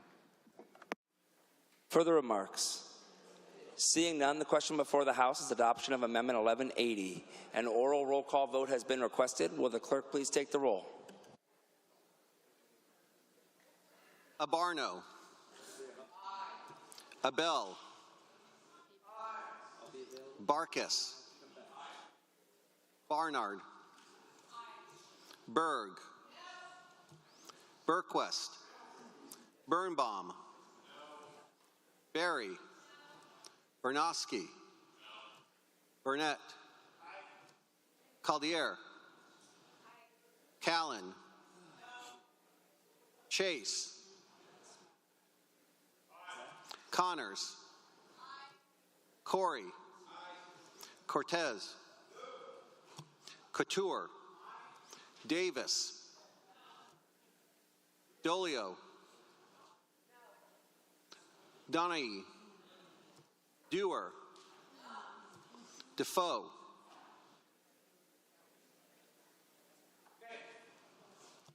Dye. Engel. Entenmann. Eslick. Farvar. Fye. Fitzgibbon. Fitzgibbon.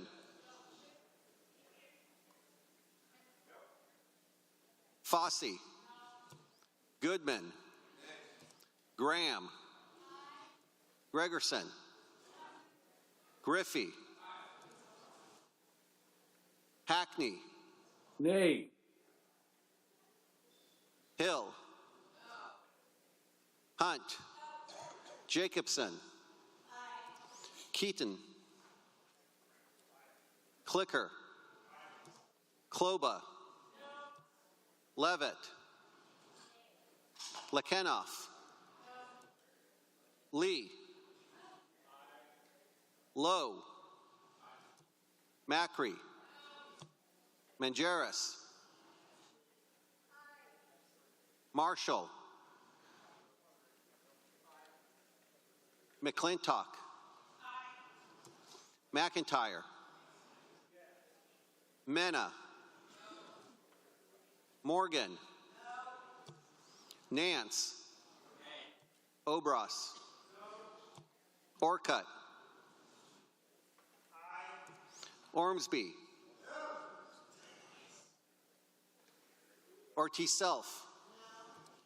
Partially. Paul. Penner.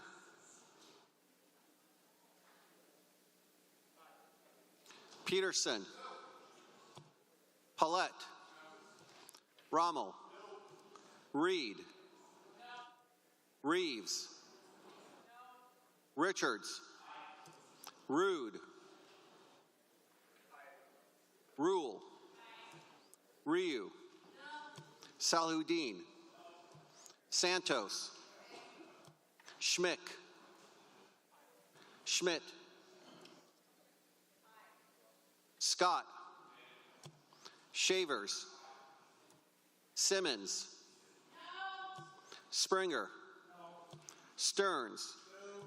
Steele. Stokesbury. Stokesbury. Stonier. Street. Stevie. Taylor. Ty. Theringer. Thomas. Timmons. Voles. Wallen. Walsh. Waters.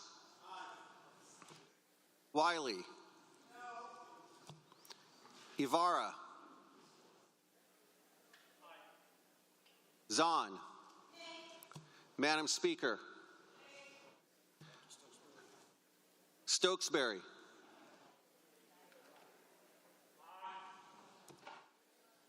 Does any member wish to change their vote? Representative Defoe. Thank you, Mr. Speaker. I'd like to vote aye. Does any additional member wish to change their vote? Seeing none, will the clerk please take the record?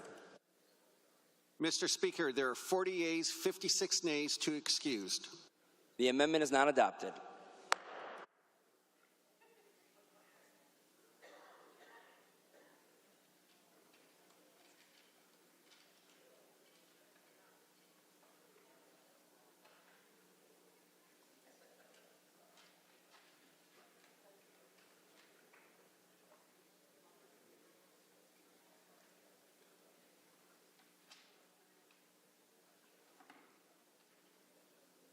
There are further amendments. Amendment 1106, clerk will read. On page 13, after line 37 of the striking amendment. Last line.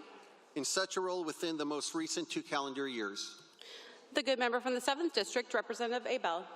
Thank you, Madam Speaker, and good evening. I move Amendment 1106 for adoption.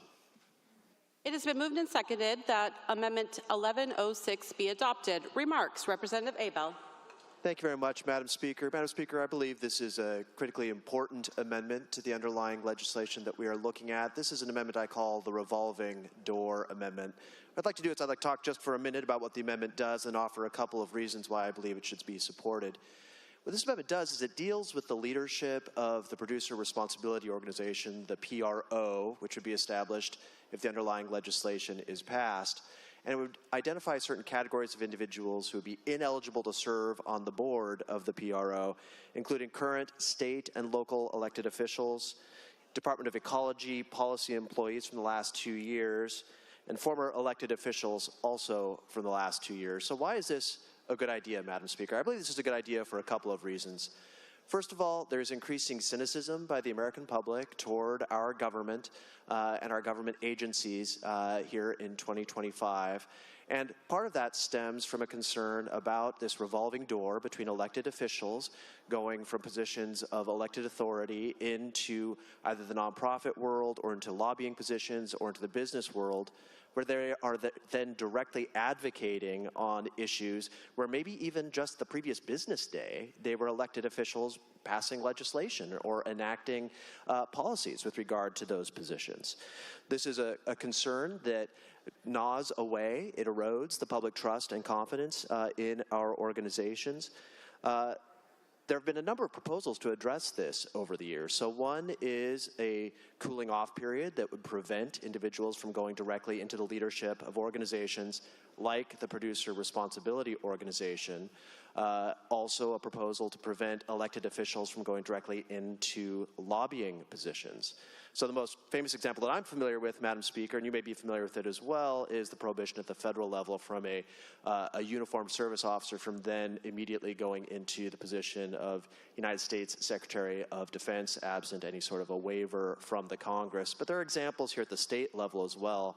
So for example, the members of the Liquor and Cannabis Board have certain restrictions on what they can do concurrent with their service there on the Liquor and Cannabis Board. But there's also been a number of proposals over the years, including those introduced in this body to prevent elected officials from going directly into outside, often very well-paid positions in the lobbying community. May I read for accuracy, Madam Speaker? So in 2016, then Attorney General Bob Ferguson, now Governor Bob Ferguson, wrote that the revolving door from public to private sector employment undermines public trust by giving the appearance of special access, unfair advantage, and conflicts of interest, said Ferguson. This overdue reform will promote government integrity and deter improper influence. I agree with now Governor Ferguson, Madam Speaker. I am concerned that without this amendment, this producer responsibility organization will only do one form of recycling well, and that is that the member's time has expired, and a friendly reminder to ask permission to speak and wait until permission is granted. Further remarks? The good member from the 1st District, Representative Dewar. Thank you, Madam Speaker. I agree. I think it's important when you're developing a new program such as this that you build public trust. So I'm asking for your yes vote. Further remarks? Seeing none, the question before the body is adoption of Amendment 1106. A roll call vote has been requested. The Speaker is about to open the roll call machine. The Speaker has opened the roll call machine. Has every member voted?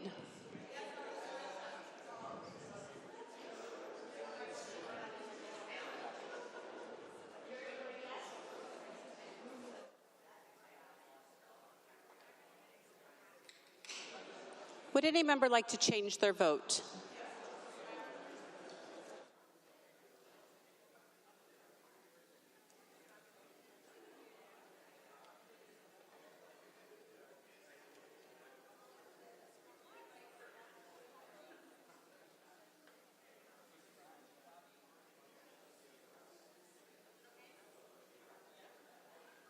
The Speaker is about to lock the roll call machine. The Speaker has locked the roll call machine. The clerk will take the record. Madam Speaker, there are 96 yeas, 0 nays, 2 excused. Having received a constitutional majority, Amendment 1106 is adopted.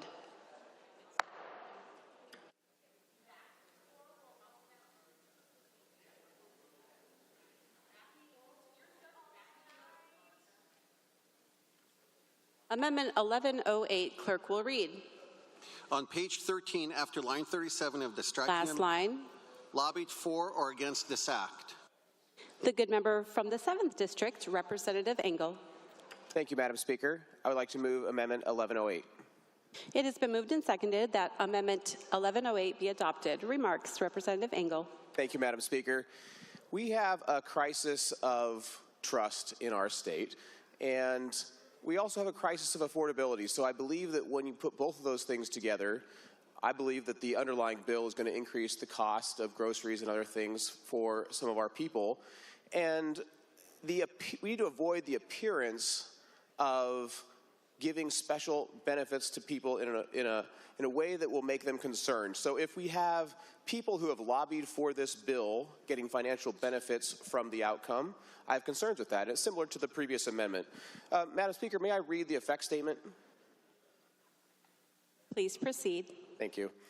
So this would prohibit persons that lobbied for or against this act or were employed by entities in calendar year 2025 that lobbied for or against this act from serving on the board or as an employee of the Recycling Refund Producer Responsibility Organization. Madam Speaker, I believe that this amendment would be helpful in ensuring public trust in our actions, and I urge its adoption. Further remarks, the good member from the 29th District, Representative Mena. Thank you, Madam Speaker. I'm asking for a no vote on this amendment because a producer responsibility organization cannot be a pro without producers on the organization. And of course, those that have an interest in this policy, how it's shaped, and to make sure that it's functional, have participated in this. What's in the underlying amendment is not just exclusion for those who may have actually lobbied, but anyone who's a part of those organizations. So say that we had a lobbyist from a big organization give feedback, say this is how it would work well for us, this is how we should set up the pro. Anybody who is a part of that large organization would no longer be able to serve. That's not going to work. That's not going to create a functional pro. I'm asking you to vote no. Further remarks. Seeing none, the question before the body is adoption of Amendment 1108. An oral roll call vote has been requested. Members, please stand. The clerk will call the roll. Abarno. Abel. Barkis. Barnard. Berg. Burquest. Burquest. Birnbaum. Barry.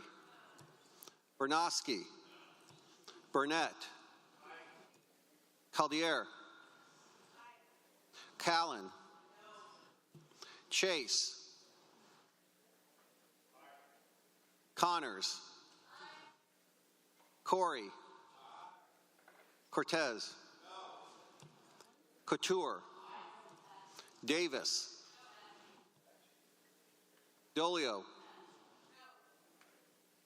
Donahue. Dewar. Defoe. Dye. Engel. Enteman. Eslick. Farvar. Phi. Phi.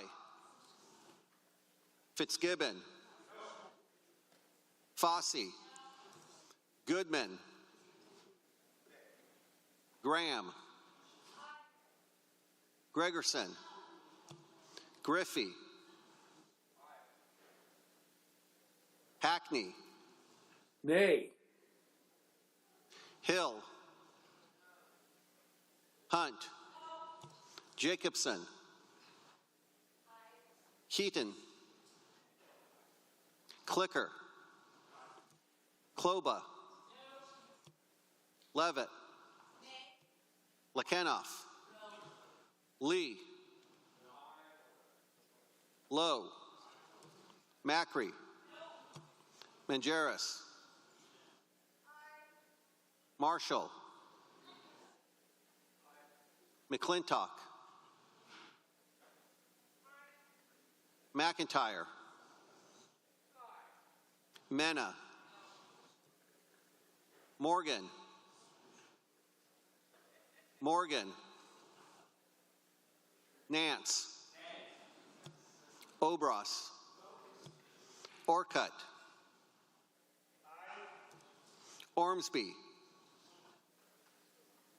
Ormsby. Ortiz Self.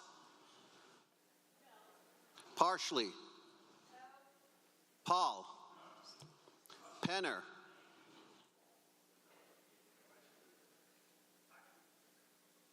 Peterson. Paulette. Rommel. Rommel. Reed. Reeves. Richards. Rude. Rule. Ryu. Salhuddin. Santos. Schmick. Schmidt. Scott. Shavers. Simmons. Simmons. Springer. Stearns. Steele. Stokesbury.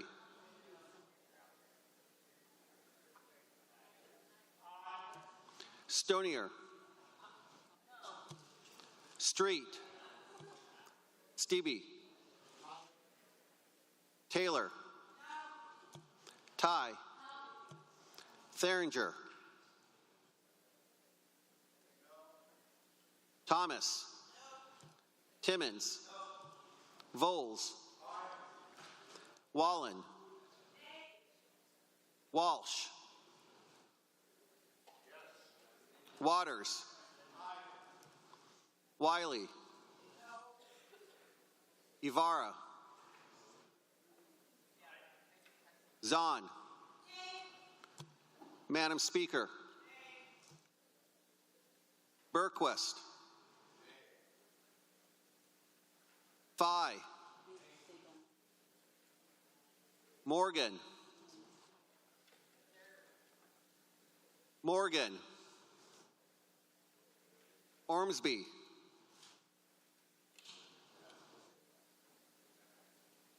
Ormsby.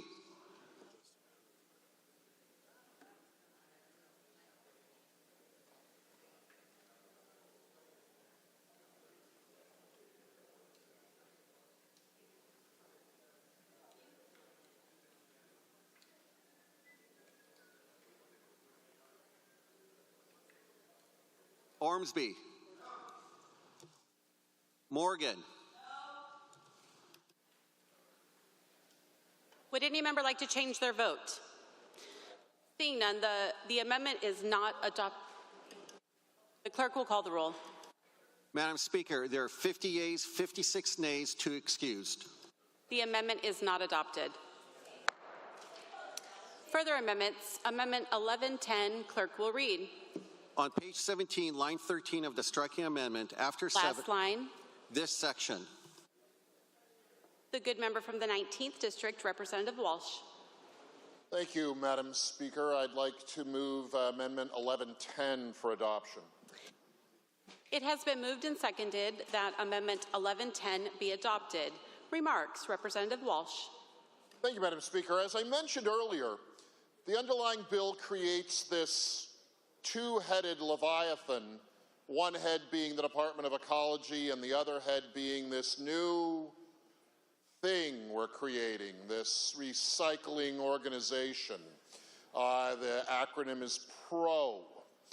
And a great concern, well, there are many great concerns with the underlying bill, but one of the great concerns with this setup is that this PRO, this one of the heads of the Leviathan, could negotiate and frankly collude with similar dubious organizations from other states or jurisdictions elsewhere and basically create a cartel that would manipulate the pricing of the commodity recycling services and recycling goods worth the hundreds of millions of dollars in this state alone and potentially billions of dollars if it were colluding with other states in a way that would be not in the interest of any consumer, not in the interest of any working family, not in the interest of any person of any sort in this state. And so what this amendment does is it makes it clear, in a way that the underlying proposal does not, that such collusion between this PRO and the other PROs that might exist elsewhere would be forbidden, would be not allowed. Madam Speaker, when we deal with commodity pricing, which is what this recycling scheme is, a commodity pricing scheme, we always have to be watchful for collusion and cartel-like behavior. Frankly, Madam Speaker, by analogy, it's a concern that we have with the Climate Commitment Act and the so-called linkage that might be set up between our state's CCA and other states' similar schemes. We want to avoid collusion, Madam Speaker. It is not in anyone's best interest. Vote yes on the amendment to avoid the grift and corruption of collusion. Further remarks? The good member from the 22nd, Representative Dolio. Thank you, Speaker Simmons. I rise to ask you to vote no, to join me in voting no on this amendment. The Producer Responsibility Organization is already prohibited from colluding to set prices under existing antitrust laws. The antitrust protections in the bill are narrowly limited only to activities that are absolutely necessary to comply with the bill. The bill does not allow price collusion, and the Attorney General's office has confirmed that such activity, if it was suspected, would be pursued under the state's antitrust laws. I would ask you again to vote no on this amendment.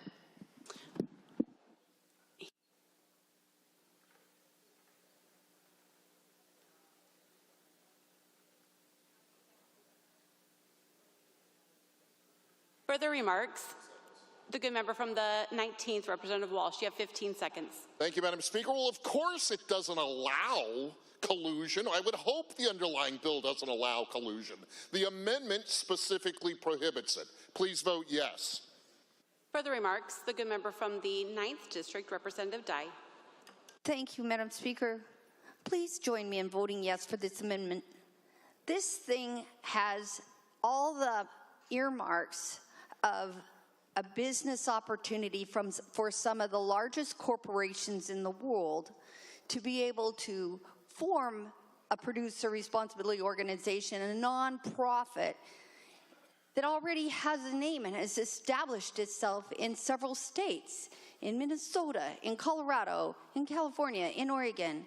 And when you look at the opportunity that this bill makes for this nonprofit, they said it's a penny a package, a penny a bottle, a penny of this, a penny of that.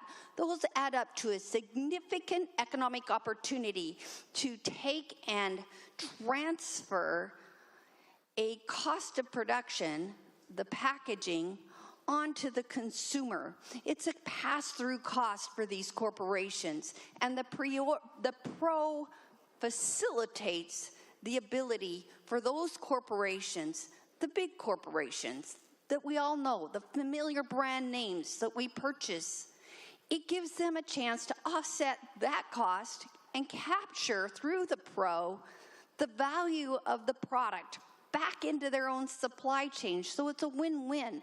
The business model works beautifully, and now they see Washington State has set up so that we have recycled content mandates in our plastics, and that makes this PRO work for them, not for the consumers in Washington State. It increases the cost of our groceries. The business model is similar in context to what we did to our fuel, by creating an artificial market where producers could pass that cost down to consumers, and had an outside marketing agency in Canada that manages the market. So to me, it's very similar in economic structure, in business model. This also has antitrust provisions that are fundamental in the bill to protect certain elements of antitrust. So it protects the PRO against certain elements of the antitrust laws. So it structurally favors the largest, richest corporations in the world against our individual people, citizens in our state, running up the cost of their basic needs, their groceries, and their supplies for their household, for their homes. And I urge you to join me to put some safeguards around this bill. Please vote yes with me. Thank you. Further remarks? Seeing none, the question before the House is adoption of Amendment 1110. An oral roll call vote has been requested. Members, as a reminder, please stand and say aye or nay only when your name is called. The clerk will call the roll. Abarno. Aye. Abel. Aye. Barkis. Aye. Barnard. Aye. Berg. Aye. Berquist. No. Birnbaum. No. Berry. No. Bernosky. Burnett. Aye. Caldier. Aye. Callan. No.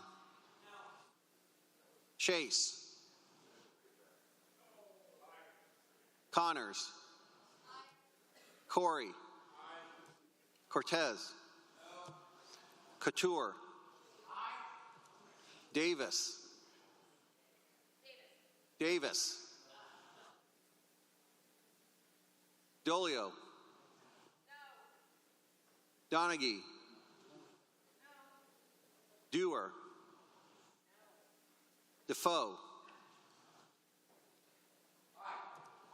Dye. Engel. Entenmann. Eslick. Farvar. Fye. Fitzgibbon. Fossey. Goodman. Graham. Gregerson. Griffey. Hackney. Nay. Hill. Hunt. Jacobson. Keaton. Clicker. Kloba. Levitt. Levitt. Lekenoff. Lee. Lowe. Macri. Mangeris. Marshall. McClintock. McIntyre. Mena. Morgan. Nance. Obras. Orcutt. Ormsby. Ortiz Self. Parsley. Hall. Penner.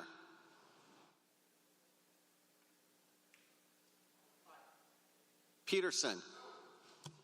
Paulette. Rommel. Reed. Reeves. Richards. Rude. Rule. Ryu. Salhudin. Santos. Schmick. Schmidt. Scott. Shavers. Simmons. Springer. Stearns. Steele. Stokesbury. Stonier. Street. Stevie. Taylor. Ty. Theringer. Thomas. Timmons. Timmons. Voles. Wallen. Walsh. Waters. Wiley. Ibarra. Zahn. Madam Speaker.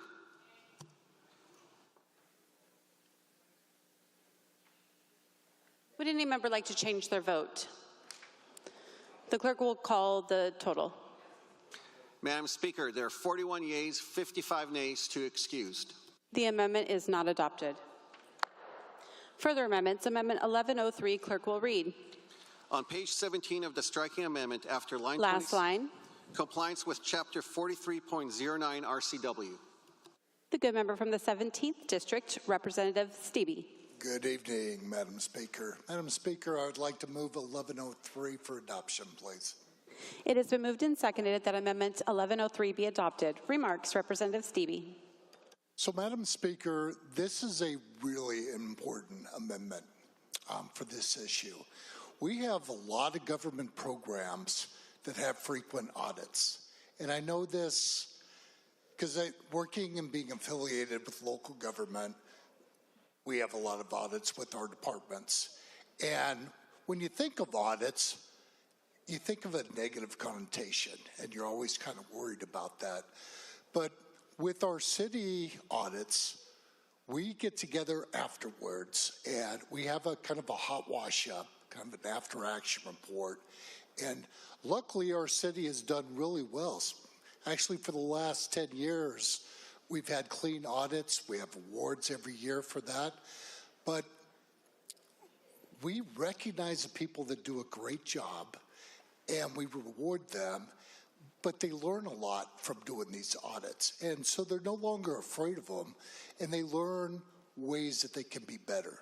So right now, we're putting together this nonprofit. It's untested. It's new to Washington. And we want to give it a chance to succeed. So this adoption of this amendment would mean that they would have audits, but these audits would ensure that we're helping them out. This is important for them to succeed, and we want them to succeed. So I think this would be a very good amendment for them. Thank you. Further remarks? The good member from the 22nd District, Representative Parsley. Thank you, Madam Speaker. May I read? Please proceed. This is from the state auditor's website in two places. Our work. Our audits look at financial information and compliance with the state, federal, and local laws on all parts of local governments, including schools, all state agencies, and higher education. Under their annual reports, we provide objective examination of every government in Washington, every state agency, city, school district, and higher education. The Pro is a private entity. It is a nonprofit. It is none of these things. Not only that, but the Pro will not be handling any public funds. So I urge a no on this amendment on those grounds. Further remarks, the good member from the 14th District, Representative Manjares. Thank you, Madam Speaker. So this Pro is a perfect business. How can I get one? Okay, so we're going to let them set up a private nonprofit, let them charge all the money they want. And can I read for a moment on the corporations that are part of this lovely little business? Please proceed. So we got, IKEA and Kraft and Pepsi and Nestle and SC Johnson and Target and Walmart and L'Oreal. And we have no oversight from the state of Washington? None. We're giving them we're making them that they're not even subject to antitrust laws. Boy, this does not pass the smell test at all. So we've given, we complain on this floor about the CEO's wages.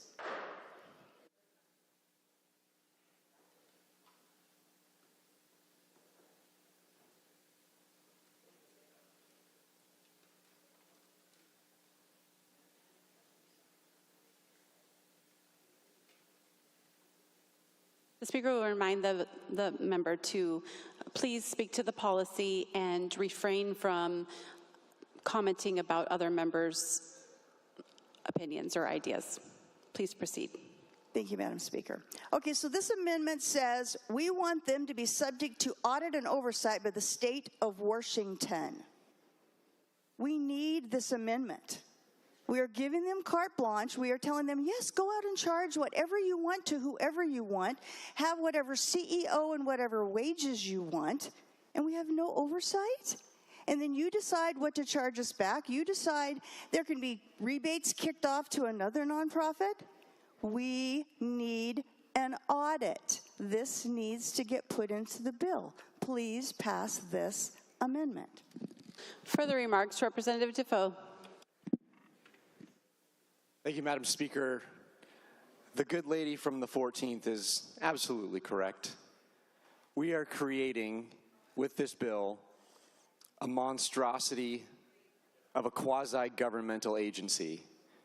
The first thing that comes to mind is Fannie Mae and Freddie Mac, which operate in this ambiguous space between governmental guarantees and establishment versus a private sector nonprofit. Madam Speaker, this is a recipe for disaster. I can't help but think about something significant that happened on this day in history. 113 years ago, there was a government that allowed the construction and the passage of an unsinkable ship. There was not adequate accountability. There was not adequate oversight for this monstrosity. It set sail into the North Atlantic yesterday, 113 years ago. It could not fail, Madam Speaker. But it did. The Titanic sunk to the bottom of the ocean, the Atlantic Ocean, to the surprise of all involved. There wasn't even enough oversight to ensure that there were adequate safety rafts attached to the boat. One of history, one of American history, one of world history's great tragedies, Madam Speaker. We are risking doing the exact same thing in the underlying bill. Without any accountability, without any oversight, this private ship of a PRO is about to sail off into the night.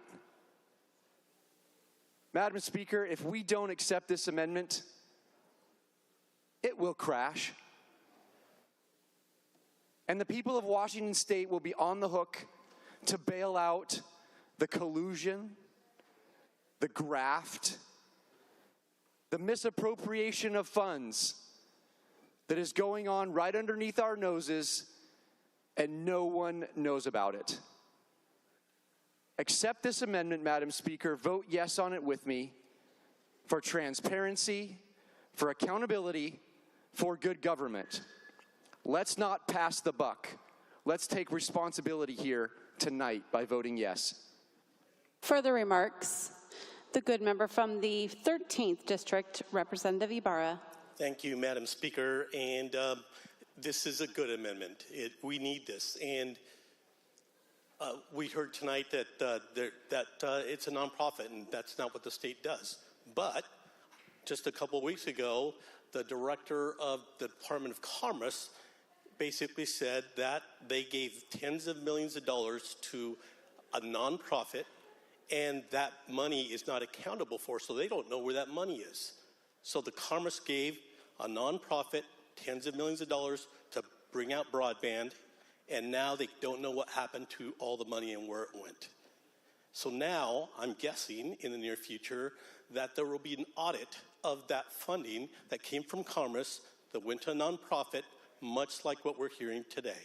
This amendment basically says, basically the amendment just wants a nonprofit audited because we may be giving some of the funds, but it needs to happen. It happened in Commerce, it's happening right now, and this particular amendment will help with that situation so the state of Washington doesn't lose out on another $10 or $20 million in a nonprofit situation that they put themselves into. And we don't want to do the same thing in this particular case. So please vote yes on this amendment. Further remarks, the good member from the 19th, Representative Walsh. Thank you, Madam Speaker. Great amendment, vote yes. It's not Freddie Mae or Fannie Mae or Freddie Mac that is the risk here. It's that this PRO becomes the teapot dome. Let the state auditor review its books, and let's prevent another one of history's great scandals. Please vote yes. Further remarks? Seeing none, the question before the House is adoption of Amendment 1103. An oral roll call vote has been requested. The clerk will call the roll. Abarno. Abell. Barkas. Barnard. Berg. Berquist. Birnbaum. Berry. Bernosky. Barnett. Caldier. Callan. Chase. Connors. Corey. Cortez. Couture. Davis.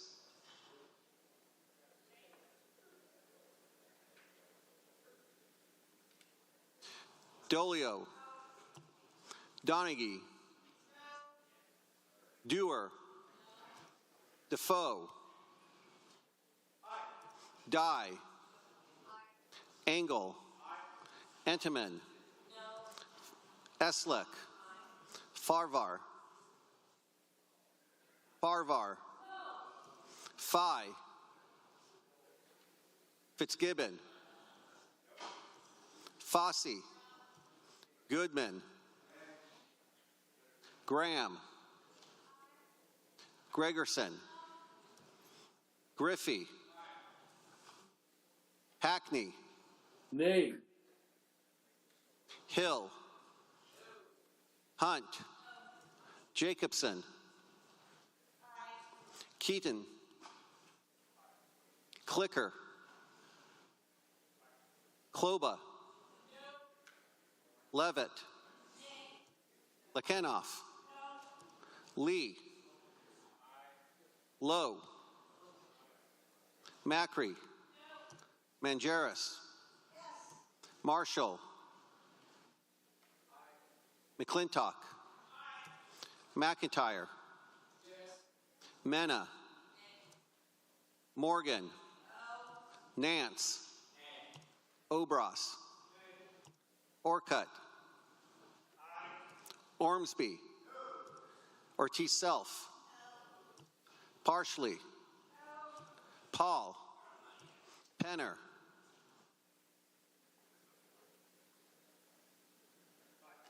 Peterson, Paulette, Rommel, Reed, Reeves, Richards, Rude, Rule, Ryu, Saludin, Santos, Schmidt,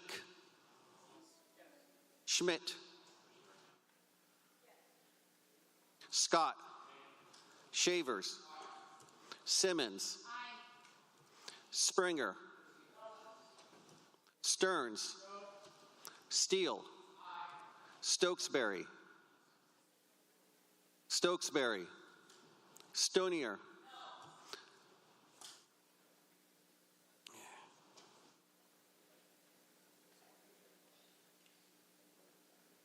Street, Stevie,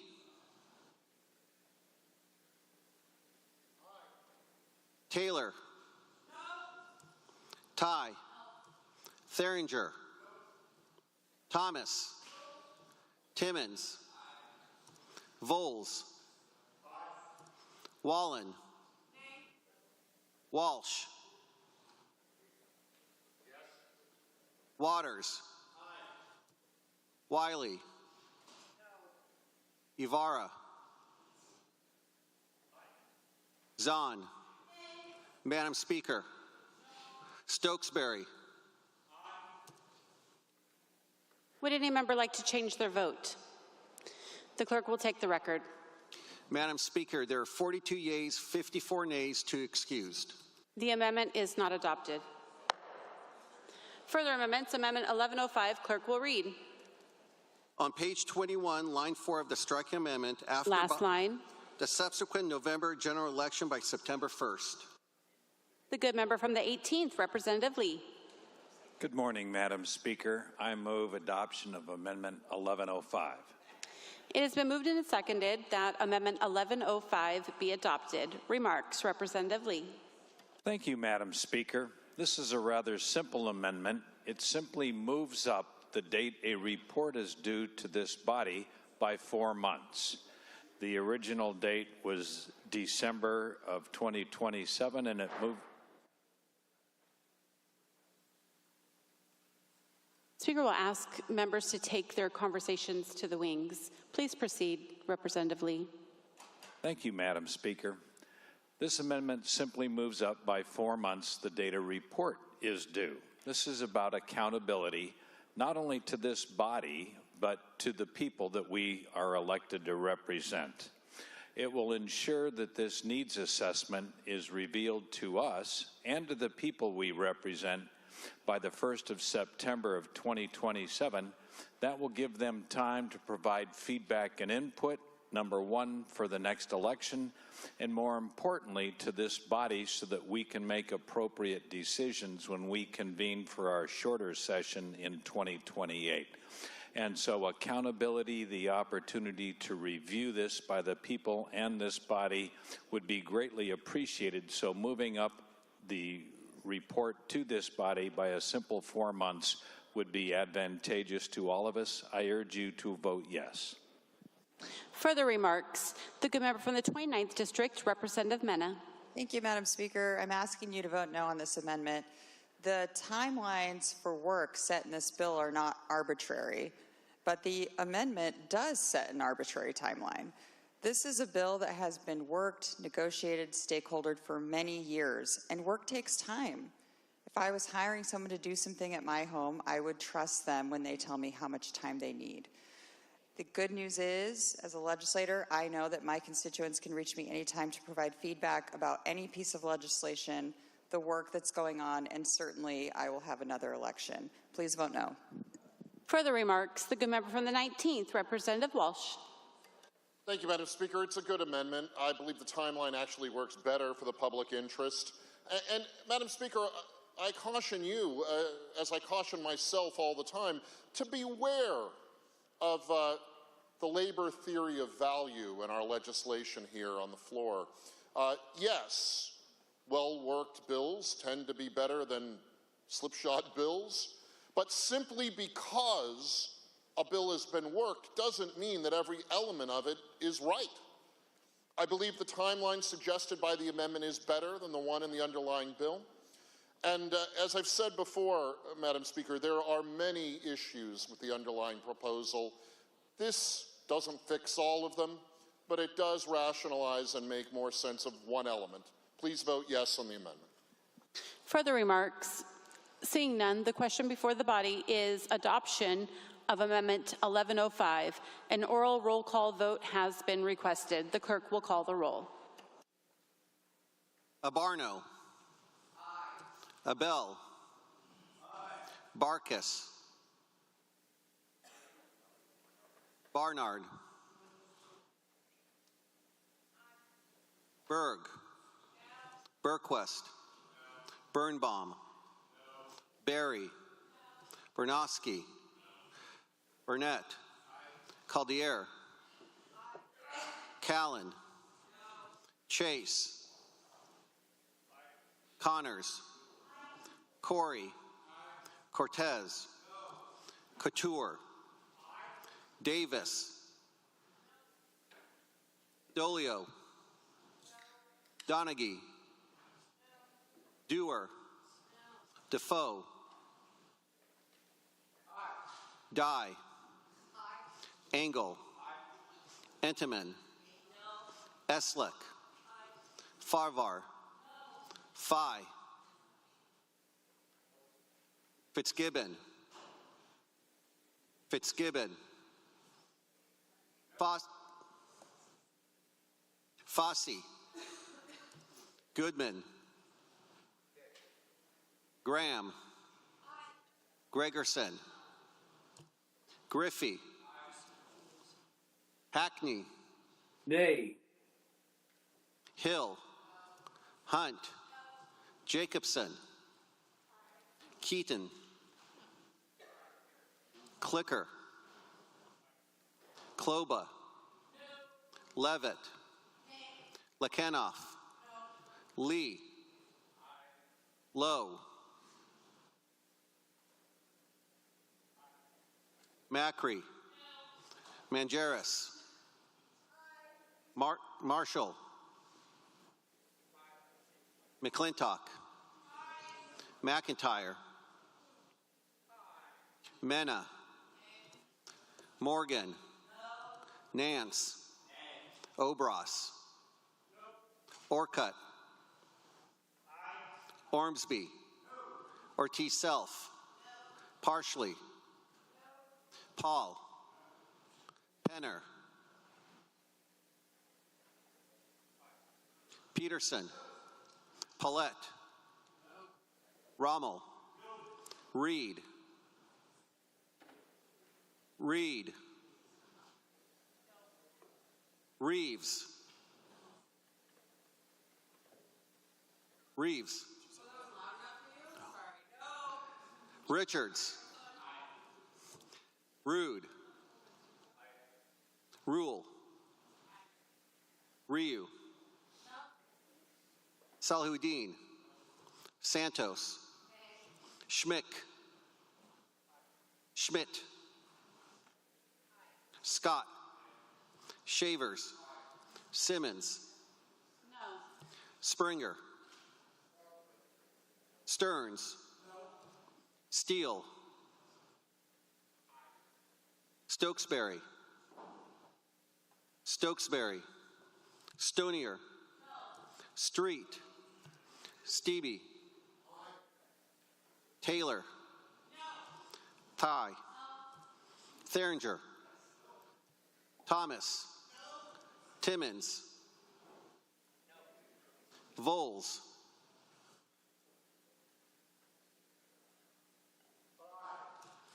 Wallen. Walsh. Waters. Wiley. Ibarra. Zahn. Madam Speaker. Stokesbury.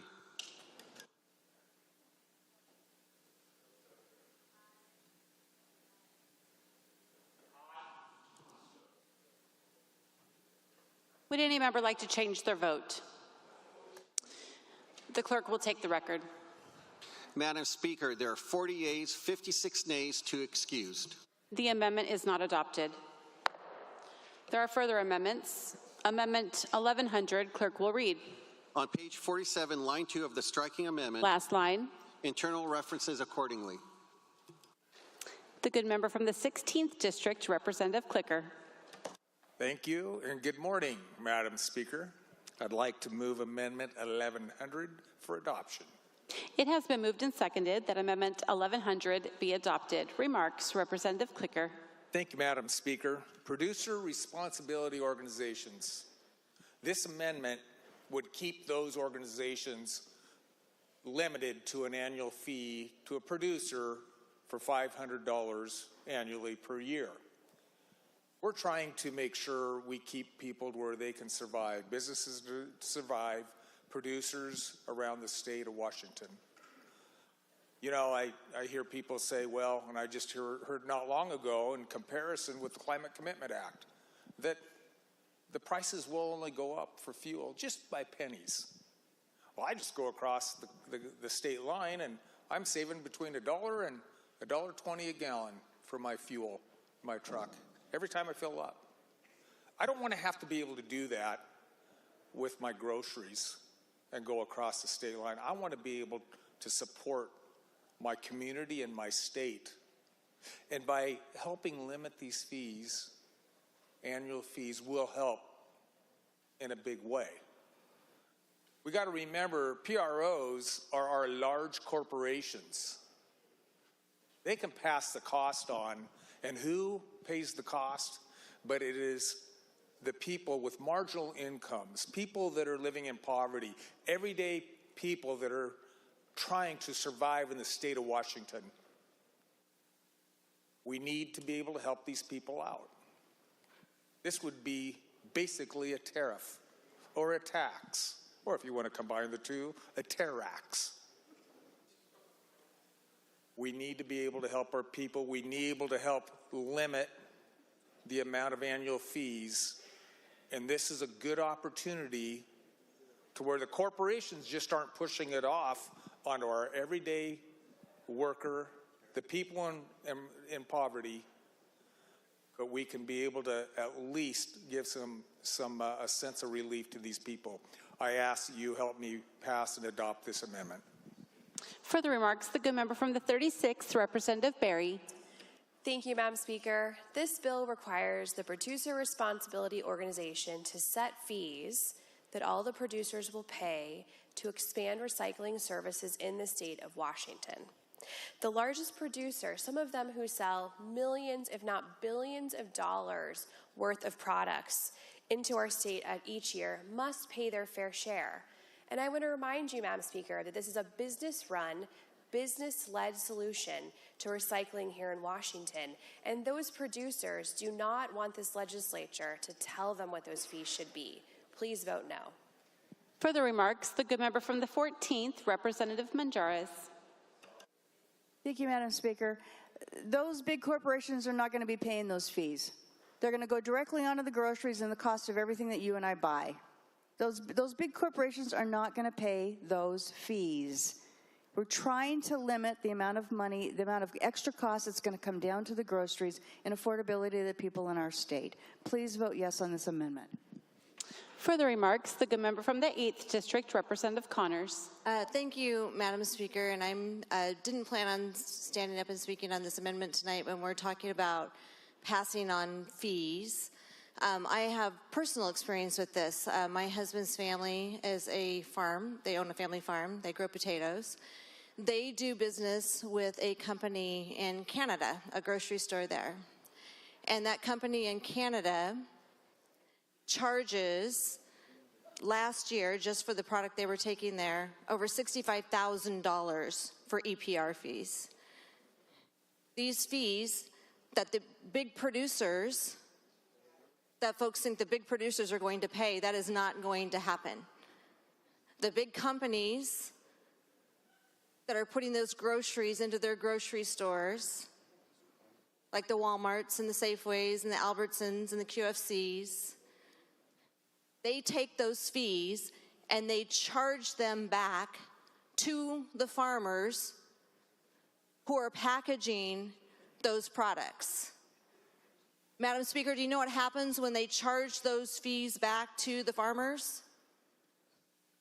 Your grocery prices are going up. They're going up. So I am not going to sit here and think today that these large producers are just going to ease these costs, because they're not going to, and I have personal experience with it. This is going to cost folks in the state of Washington who are paying for groceries massive amounts of dollars onto their grocery bills.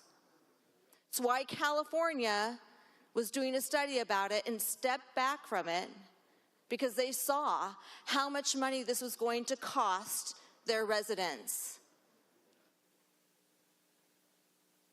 Madam Speaker, vote yes on this amendment. This is a bad bill for Washington State. Further remarks? Seeing none, the question before the House is adoption of Amendment 1100. An oral roll call vote has been requested. The clerk will take the roll. Abarno. Abell. Barkas. Barnard. Berg. Berquist. Birnbaum. Berry. Berry. Bernowski. Bernowski. Burnett. Caldier. Callan. Chase. Connors. Corey. Cortez. Couture. Davis. Dolio. Donahue. Dewar. Defoe. Dye. Engel. Entenmann. Eslick. Farvar. Fye. Fitzgibbon. Fossey. Goodman. Graham. Gregerson. Griffey. Hackney. Nay. Hill. Hunt. Jacobson. Keaton. Clicker. Kloba. Levitt. Lekenoff. Lee. Lowe. Macri. Mangeris. Marshall. McClintock. McIntyre. Mena. Morgan. Nance. Obras. Orcutt. Ormsby. Ortiz Self. Parsley. Paul. Penner.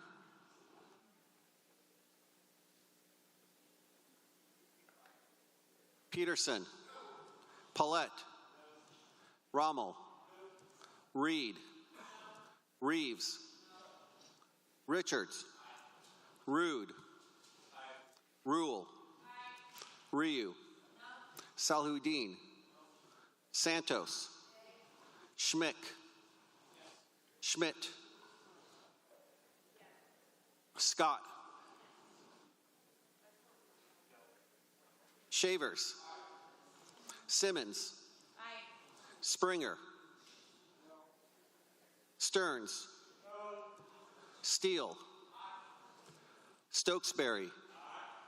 Stonier. Street. Stevie. Taylor. Ty. Theringer. Thomas. Timmons. Voles. Wallen. Walsh. Waters. Wiley. Ibarra. Zahn. Madam Speaker. Berry. Bernowski. Would any member like to change their vote? The clerk will announce the total. Madam Speaker, there are 42 yeas, 54 nays, 2 excused. The amendment is not adopted. Further amendments, Amendment 1102, clerk will read. On page 47, line 2 of the Last line. Internal references accordingly. The good member from the 9th District, Representative Dye. Thank you, Madam Speaker. I move Amendment 1102 for adoption. It has been moved and seconded that Amendment 1102 be adopted. Remarks, Representative Dye. Thank you, Madam Speaker. What this amendment does is it puts a cap on what the pro can charge in fees to $100 million. Madam Speaker, when you look at what kind of fees that the nonprofit is able to place, it's historic in magnitude on what they are able to do to the economy of our state. And it's with a nonprofit, with an unelected board, with no checks and balances by the legislature. I think it's a dangerous precedent to set to allow the movement of that kind of money out of our economy into a nonprofit like this.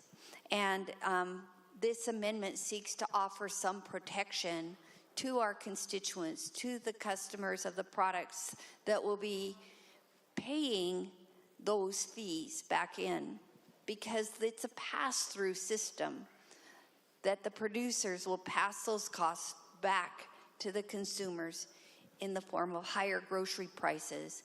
It acts like Washington State is putting a tariff on our groceries in order to operate this nonprofit for recycling. And, you know, I think that $100 million cap is reasonable. It's reasonable because no nonprofit should be able to have carte blanche ability to set fees at any rate for this program. And since it does act much like a tax, you know, there's limits to how much we can tax.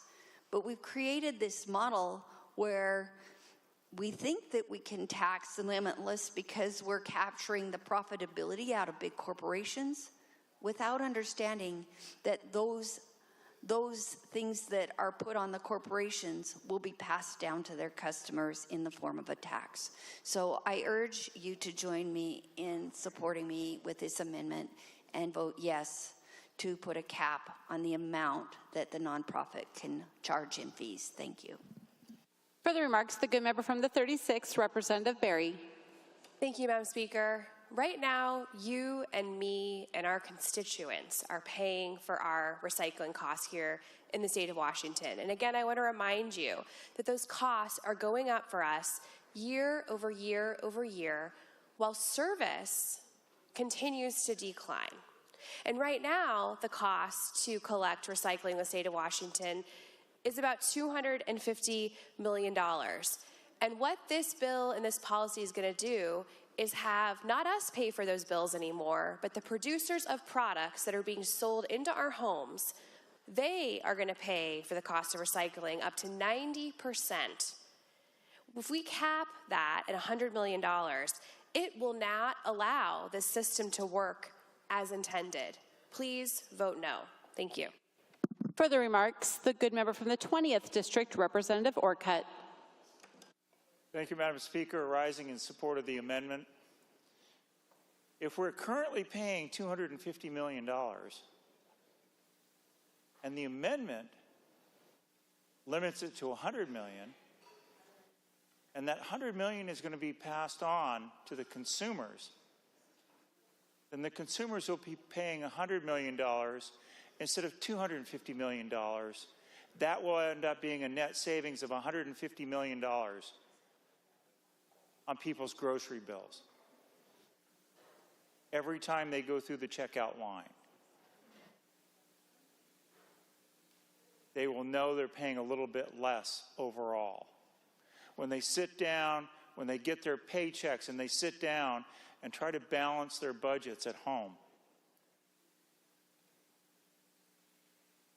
If we take that $250 million off of their utility bills and limit the amount that their grocery bills can go up to only $100 million, that's a $150 million savings.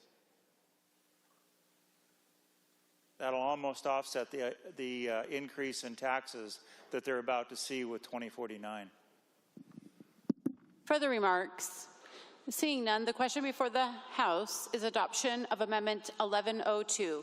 An oral roll call vote has been requested. The clerk will call the roll. Abarno. Abarno. Abell. Barkis. Barnard. Berg. Berquist. Birnbaum. Berry. Bernowski. Burnett. Caldier. Collin. Chase. Connors. Corey.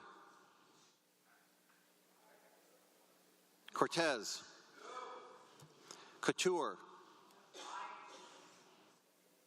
Davis. Dolio.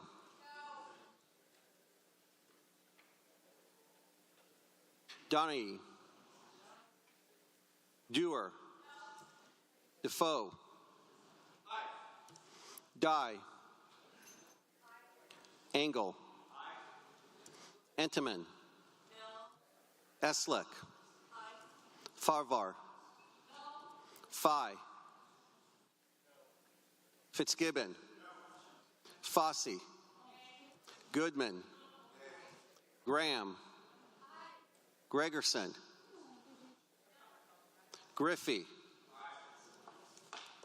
Hackney. Nay. Hill. Hunt. Jacobson. Keaton. Clicker. Kloba. Levitt. Lekenoff. Lee. Lowe. Macri. Mangeris. Marshall. McClintock. McIntyre. Mena. Morgan. Nance. Obras. Obras. Orcutt. Ormsby. Ortiz Self. Partially. Paul. Penner. Peterson. Paulette. Rommel. Reed.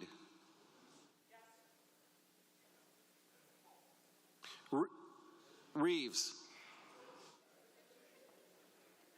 Reeves. Richards. Rude. Rule. Ryu. Salhuddin. Santos. Schmick. Schmidt. Scott. Shavers. Simmons. Springer. Stearns. Steele. Stokesbury. Stonier. Street. Stevie. Taylor. Taylor. Ty. Ty. Theringer. Thomas. Timmons. Voles. Wallen. Walsh. Waters. Wiley. Ibarra. Zahn. Madam Speaker. Madam Speaker. Abarno. Ty. Ty.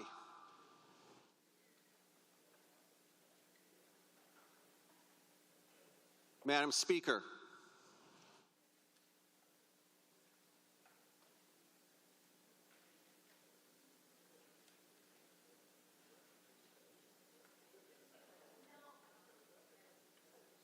Ty.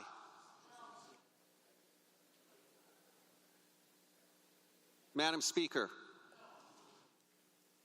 Would any member like to change their vote? The good member from the 36th, Representative Reed.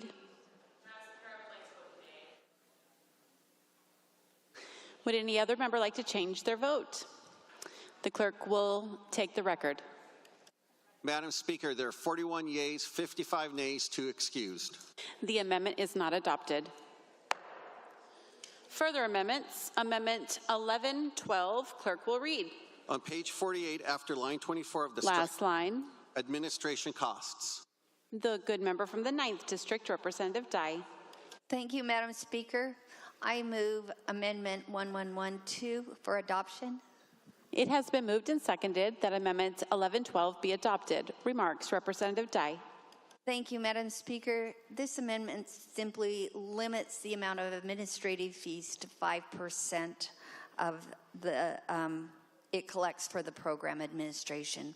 So, you know, the amendment is necessary. It's really necessary to prevent having a gold-plated nonprofit with high pay for their executives and their staff. And also, since it has somewhat loose accounting and lack of accountability and auditing, we want to make sure that we limit the total that the nonprofit can take for administration. The other piece of it is that it matches up with what we passed in the Climate Commitment Act, where we limited the Department of Ecology to a 5% administrative fee. And that's just prudent to make sure that the value of the dollars that are being collected from this tariff on groceries will definitely be used prudently for the administration, and people aren't just enriching themselves by running an unaccountable nonprofit. And the reason we think this is a concern is in the 29-31 biennium, if you look at the fiscal note, it looks like there will be about $292 million collected into this nonprofit. So if you take a 5% administration fee off, that would mean that the nonprofit would have $15 million to run the administrative tasks of the nonprofit. So it's not like it's a starvation wage by any means. And so I would suggest that this is a good amendment to assure that the nonprofit is being run efficiently and properly, and that no one is taking advantage of the opportunity that having a nonprofit allowed through this bill, that they would, it allows the nonprofit to actually tax the consumers of Washington State to run the recycling program. And so in that way, I think it's important that we have some say in capping the amount of costs that they can use for administration. So I urge you to join me with a yes vote. Thank you. Further remarks? The good member from the 41st District, Representative Zahn. Yes, thank you, Madam Speaker. Please join me in voting no on this amendment. You know, this program is a member-funded program already, and it's regulated by the Department of Ecology. So when we think about what kind of administrative costs they might incur, it makes sense to allow that member-funded organization to determine what kind of best practices and administrative costs they should incur in order to make sure that the goal of this is that we have a successful recycling program. So I don't believe that setting an arbitrary cap makes sense. So I urge you to join me in voting no. Thank you. Further remarks, Representative Defoe. Thank you, Madam Speaker. Rising in support of this amendment, we've got to figure out some way to get our arms around this beast that we're talking about creating in the underlying bill. This amendment makes sure that the money is actually going to the purpose for which this entity is being established, this monstrosity of an entity is being established. A 5% cap is very reasonable. We want to make sure that since this board has really no oversight, and we're now saying that we're just going to let it determine what it needs for itself. Madam Speaker, an empire unchecked will continue to grow. We see that here with our state agencies, and now we'll see it again with this quasi-government state agency if we don't accept this amendment. Just yesterday, on the front page of the Seattle Times, we read about all the money that's going missing from the Labor and Industries Department for a computer system that is continually set up. And Madam Speaker, the same thing will happen if we don't accept this amendment. We're just allowing this agency or this quasi-agency to spend money unchecked on administration. One head of the department to the next head of the department. I think the article said that we were on the 7th director of this technology project here in the state of Washington. And this is from an agency that is subject to a state auditor department. We rejected an amendment earlier that would allow this. If we're going to have this entity have internal controls, then we need to make sure that those internal controls have some sort of guidance from the state legislature. A cap on administrative fees is the minimum step that we should do to prevent this entity from paying its executives. These executives will be able to control how much money they make. And without a cap on administration and administrative costs, they can keep giving themselves pay raises, not subject to an audit. Sounds like a pretty good gig to me. Sounds like a really bad deal for the taxpayers of Washington State, and highly inappropriate on April 15th, which we are now in. Wasting taxpayer money on tax day. If we don't accept this amendment, we'll be wasting even more. Please vote yes. Further remarks, the good member from the 19th District, Representative Walsh. Thank you, Madam Speaker. Good amendment. Please vote yes. If you know people who work in the nonprofit space, they will tell you there's an ongoing challenge in nonprofit organizations called the overhead myth. And overhead is not a myth for these sorts of organizations. Overhead is their biggest challenge. Frankly, Most nonprofit organizations and non-governmental organizations, NGOs, have an overhead problem. And if you speak to the administrative executives of these firms, and if they speak to you candidly and honestly, they will tell you that it's an issue. It's a problem. When you're dealing with a charitable nonprofit, it's one of the great barriers to their fundraising, the concern that donors have to overhead. But this isn't really a charitable nonprofit. What this Leviathan organization that we would create in the underlying bill is, Madam Speaker, is a monopoly. That's the reason that in the underlying bill, this monopoly has to be exempted from antitrust law and other standard regulations that prevent monopolies from exploiting the consumer public. Madam Speaker, this amendment is a small constraint on the monopoly's natural tendency to exploit the consumer public. It is an essential reform to what lies beneath in the underlying proposal. Please vote yes to avoid the exploitation of the consumer public. That is something we should not encourage in our public policy. Further remarks? Seeing none, the question before the House is adoption of Amendment 1112. An oral roll call vote has been requested. The clerk will take the record. Abarno. Abel. Barkas. Barnard. Berg. Burquist. Birnbaum. Barry. Bernowski. Burnett. Collier. Callan. Chase. Connors. Corey. Cortez. Couture. Davis. Dolio. Donahue. Dewar. Defoe. Dye. Engel. Entenmann. Eslick.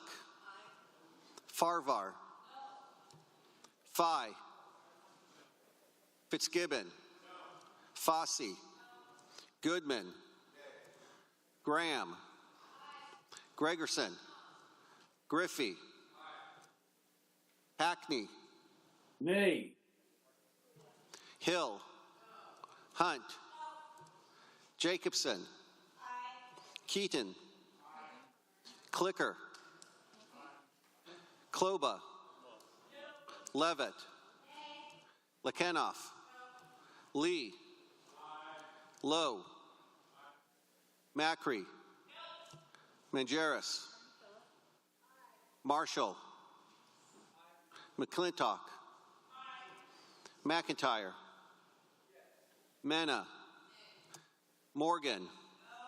Nance. Obras. Orcutt. Ormsby. Ortiz Self. Parsley. Paul. Penner.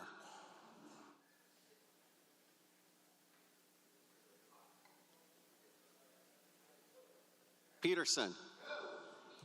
Paulette. Rommel. Reed. Reeves. Richards. Rude. Rule. Ryu. Salhuddin. Santos. Schmidt. Scott. Shavers. Simmons. Springer. Stearns. Steele. Stokesbury. Stonier. Street. Stebe. Taylor. Ty. Theringer. Thomas. Timmons. Voles. Wallen. Walsh. Waters. Wiley. Ibarra. Zahn. Madam Speaker. Stokesbury. Would any member like to change their vote? The clerk will announce the total. Madam Speaker, there are 40 yeas, 56 nays, 2 excused. The amendment is not adopted. Further amendments, Amendment 1104, clerk will read. On page 53, line 33 of the striking amendment, Last line. Associated with items purchased under this subsection. The good member from the 8th District, Representative Barnard. Madam Speaker, I move adoption of Amendment 1104. It has been moved and seconded that Amendment 1104 be adopted. Remarks, Representative Barnard. Thank you, Madam Speaker. The grocery retailers predict that food prices will increase upon passage of this policy. So we've heard a lot of testimony tonight to that effect, that food prices will increase. In California, we've heard the same thing. They have prices increase between $300 and $700. We need to prove it. We need to prove it. We need to put some time and effort into managing. You can't manage what you don't measure. We have to start measuring the effects of the things that we do. An effective way of doing that is contained within this policy, of which I think is very rudimentary, but it's a very easy way to get to the bottom of this. How do you prove it? Well, you go to the grocery store. 1 month out of the year, you go to 12 different grocery stores, you buy a basket full of food that has this packaging of paper and wrapping, and this policy will apply to, and then you just price it out. Go to 12 different grocery stores, you get 12 different baskets, you do an average price for each store. That's how you see, and that's how you measure. You first have to establish a baseline. So go to those grocery stores, establish a baseline, and then track results and report your findings. Pretty easy fix. Doesn't seem that hard. And then we'll know. We'll know how much this actually is costing the consumers. We know how much it will hit my grocery budget personally as a single mother of 6 children. I feel like this is just something that I will look at, and I will have to adjust my grocery list accordingly. This is a way to follow through and manage. We can't manage what we can't measure. This will help us do that. Please vote yes on this amendment. Thank you. Further remarks, the good member from the 41st District, Representative Zahn. Yes, thank you, Madam Speaker. I ask you to join me in voting no on this amendment. While I think that there is a good sentiment about understanding the economic analysis, this program already has intentional analysis that was done to develop the program.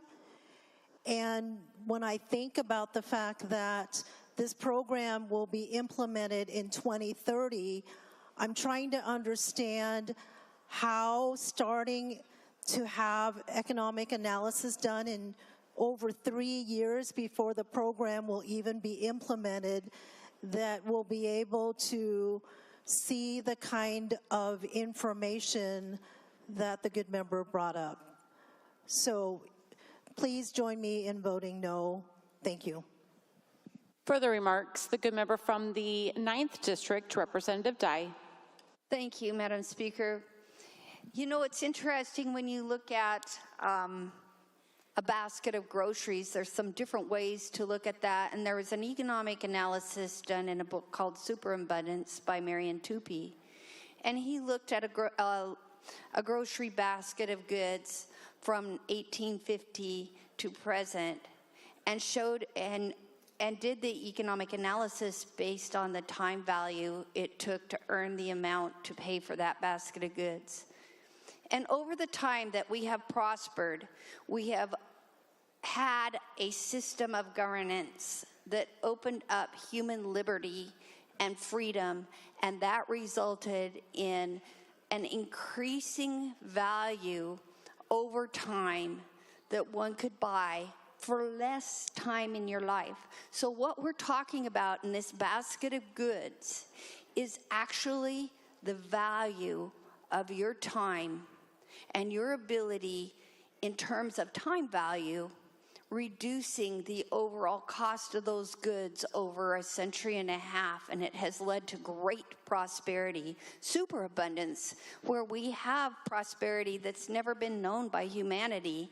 So the point of this is that on this amendment, by taking that basket of goods and finding that baseline over that 3 years, because economic cycles rock and roll, right? Those economic cycles go on.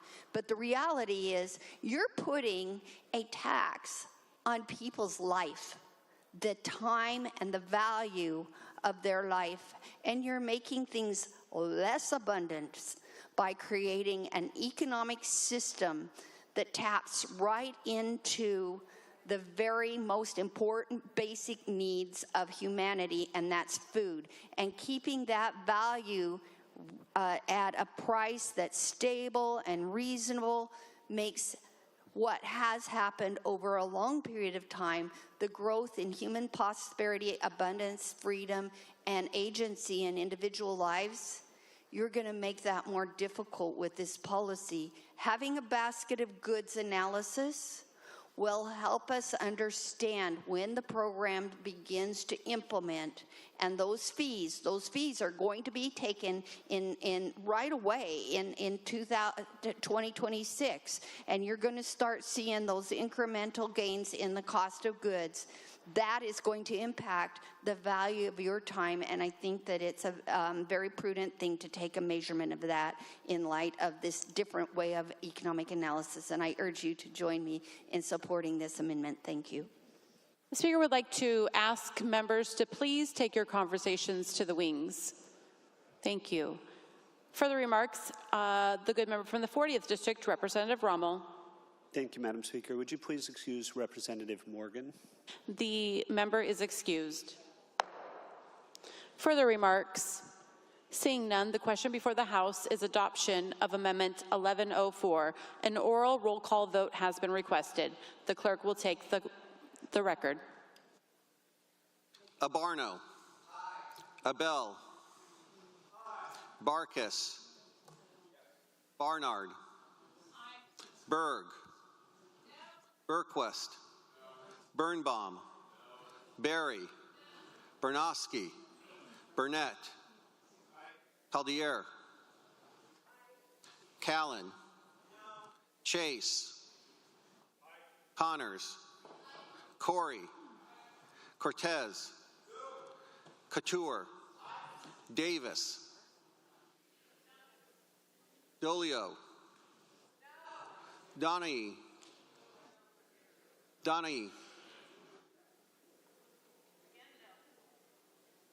Dewar. Defoe. Dye. Engel. Entenmann. Eslick. Farvar. Fye. Fitzgibbon. Fossey. Goodman. Graham. Gregerson. Griffey. Hackney.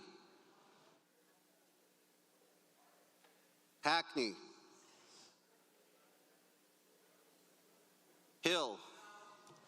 Hunt. Jacobson. Keaton. Clicker. Kloba. Lavitt. Lekenoff. Lee. Lowe. Macri. Mangeris. Marshall. McClintock, McIntyre, Mena, Nance, Obras, Orcutt, Ormsby, Ortiz Self, Parsley, Paul, Penner,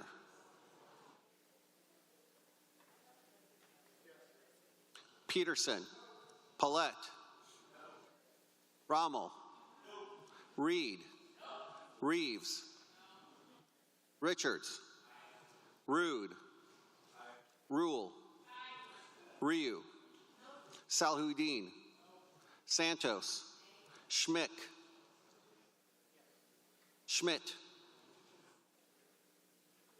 Scott, Shavers, Simmons, Springer, Stearns, Steele, Stokesbury, Stonier, Street, Stevie, Taylor, Ty, Theringer, Thomas, Timmons, Voles, Wallen, Walsh,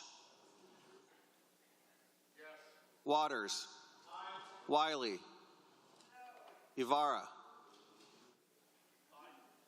Zahn, Madam Speaker, Hackney, Nay. Would any member like to change their vote? The clerk will announce the vote. Madam Speaker, there are 40 yeas, 55 nays, 3 excused. The amendment is not adopted. Further amendments, Amendment 1107, clerk will read. On page 57, after line 37 of Last line. internal references accordingly. Representative Defoe. Thank you, Madam Speaker. I move 1107. It has been moved and seconded that Amendment 1107 be adopted. Remarks, Representative Defoe. Thank you, Madam Speaker. Another amendment that tries to get a little bit of accountability into the underlying bill. Madam Speaker, all of us here in this chamber, we all have to fill out an F1 to talk about the assets and the income that we receive and any purchases or sales or gifts from lobbyists.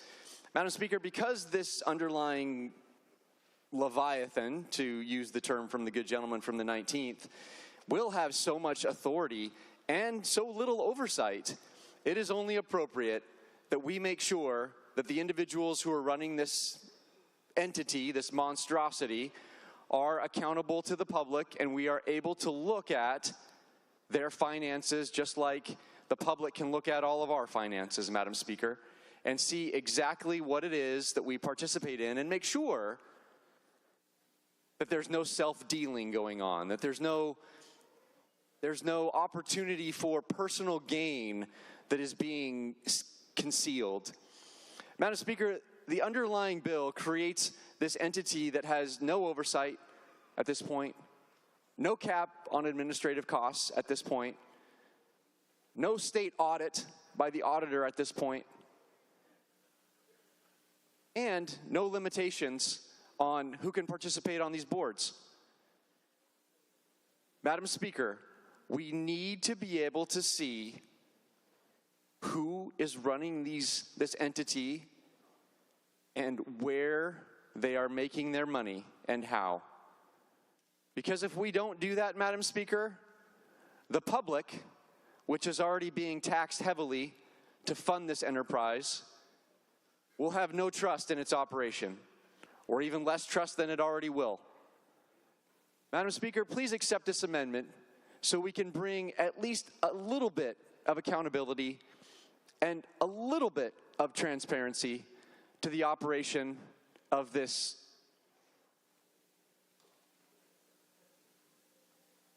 obscene monstrosity of a project that on tax day is going to take hundreds of millions of dollars in taxes out of the pockets of everyday Washingtonians. Please support this amendment. Further remarks, the good member from the 22nd, Representative Parsley. Thank you, Madam Speaker. I rise urging a no vote And part of the reason I do that is this bill already has built-in protections of financial conflicts of interest. The other thing is the PDC is designed to have oversight on candidates, elected officials, and lobbyists. It doesn't and shouldn't have oversight on nonprofit entities and those that run them. So please vote no. Further remarks, the good member from the 19th, Representative Walsh. Thank you, Madam Speaker. Essential amendment. Please vote yes. Madam Speaker, when we create this Leviathan organization and it has no cap on its overhead expenses and it's going to raise $200, maybe $300 million, Madam Speaker, we must hold the people involved in running it accountable. Madam Speaker, in recent media reports, people in Washington have seen the former state senator Carlisle making obscene amounts of money from organizations set up to funnel Climate Commitment Act money into grants, into projects. And just recently, Madam Speaker, the people of Washington have seen mainstream media reports about affiliates of the former governor, Jay Inslee, getting $500,000 from grants channeled through various Climate Commitment Act projects and grant programs, et cetera, et cetera, et cetera. Madam Speaker, there is a crisis of trust right now in this state with regard to the amounts of money that former elected officials and those close with them are making from government-backed schemes like these. We need to address that crisis of trust ex ante, from the start, and requiring anyone affiliated with this Leviathan PRO to file the same financial disclosure documents that you and I do is a good preventive measure. It's a measure that will assure accountability and transparency in the operation of this Leviathan entity. It is in the public interest, and it is in the interest of every taxpayer in Washington. Please vote yes on the amendment. Further remarks, the good member from the 31st, Representative Penner. Thank you, Madam Speaker. Rising in support of this amendment. I've heard Leviathan, monstrosity. Perhaps you'll join me in recognizing this Lovecraftian disaster of a bill. Madam Speaker, maybe tomorrow after this vote's all figured out, we can connect and we can discuss why the desire to create an entity with no oversight, why the desire to take money away from single moms in my community as they're buying groceries and feed it into a system, a Lovecraftian system that puts money into for-profit companies that are shielded by a nonprofit that has no oversight. A nonprofit that we are giving hundreds of millions of dollars a year from our constituents. Madam Speaker, there's no oversight for this. Madam Speaker, there is no ability to see where the money's coming from and where the money's going. In fact, the only thing we have here is a trust me bro mentality about this business. If I was to start a nonprofit, I would have more oversight. If I was to start a for-profit, if I was to sell lemonade in front of my house, I would have more oversight than this company that's going to take hundreds of millions of dollars away from the citizens of my community, from my constituents. I can't make this make sense to me. I can't make it make sense to them. I'm hoping someone here can make it make sense to somebody. The only one making sense and dollars.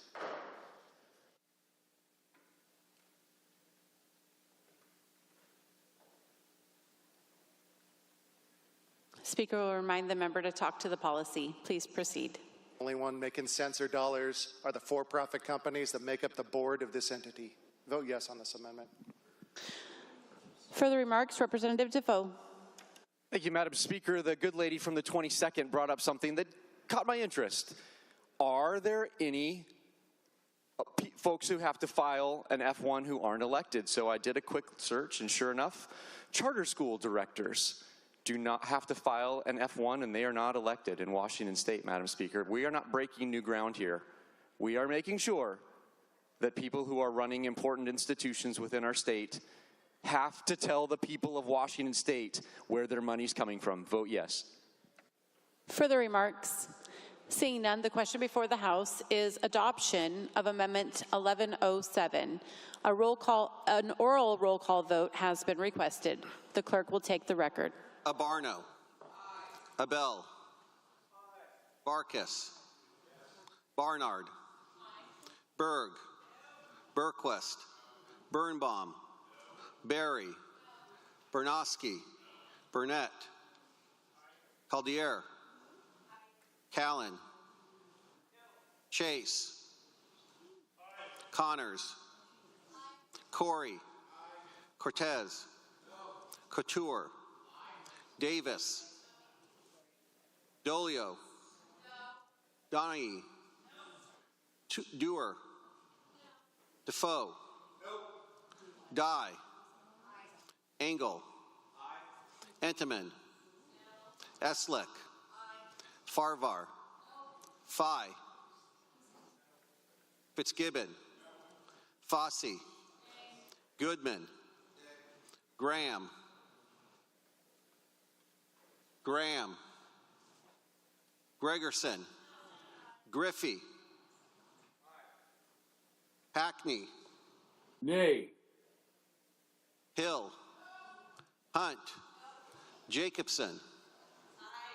Keaton. Clicker. Kloba. Levitt. Lekenoff. Lee. Lowe. Macri. Mangeras. Marshall. McClintock. McIntyre. Mena. Morgan. Nance. Obras. Orcutt. Ormsby. Ortiz Self. Parsley. Paul. Penner. Peterson. Paulette. Rommel. Reed. Reeves. Reeves. Richards. Rude. Rule. Ryu. Saludin. Santos. Schmidt. Schmidt. Scott. Shavers. Simmons. Springer. Stearns. Steele. Stokesbury. Stonier. Street. Stevie. Taylor. Ty. Theringer. Thomas. Timmons. Voles. Wallen. Walsh. Waters. Wiley. Ibarra. Zahn. Madam Speaker. Graham. Would any member like to change their vote?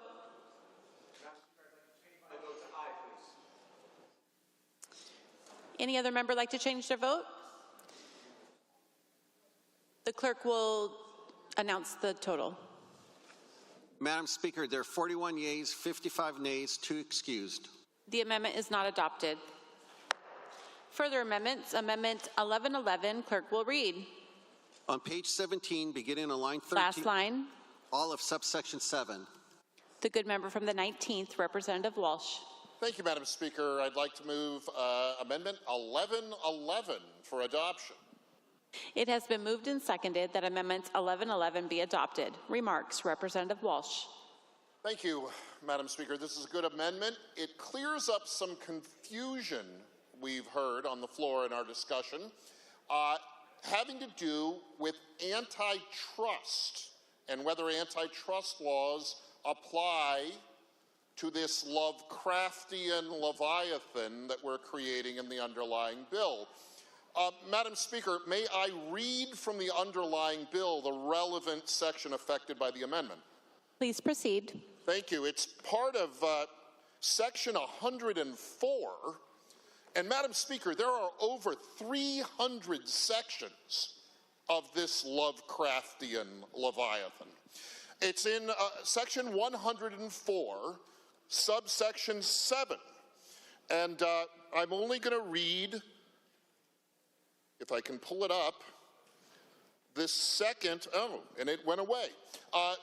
Well, see Section 104, subsection 7, in which the bill says in part, the legislature exempts from state antitrust laws and provides immunity through the state action doctrine from federal antitrust laws, activities that are undertaken in compliance with and pursuant to this chapter, including activities that are reviewed or approved by the department, that's the Department of Ecology, that might otherwise be constrained by such laws. Those are the antitrust laws of the state and the federal government. Madam Speaker, the underlying proposal explicitly exempts this PRO, this Lovecraftian Leviathan, with very little oversight, that can charge as much overhead as it wants, whose board directors and executives do not have to file any financial disclosure documents. It exempts this mess from antitrust laws. Madam Speaker, this Lovecraftian Leviathan is a monopoly. It is a monopoly that is not limited in entering collusive agreements with other Lovecraftian Leviathan from other states or provinces of Canada or wherever. Madam Speaker, we must not exempt this entity from antitrust laws. It's a monopoly. Vote yes on the amendment, and let's apply our good antitrust laws to this Leviathan. Further remarks, the good member from the 40th, Representative Rummel. Well, thank you, Madam Speaker. Asking for a no on this amendment. The antitrust exemptions in the bill are narrow. This is really only what's necessary for the producers to be able to share their sales information with the PRO. And why does the PRO need that information, Madam Speaker? It's so that they can know how much material is coming into Washington State. That's the baseline for how we set fair and reasonable rates under this system.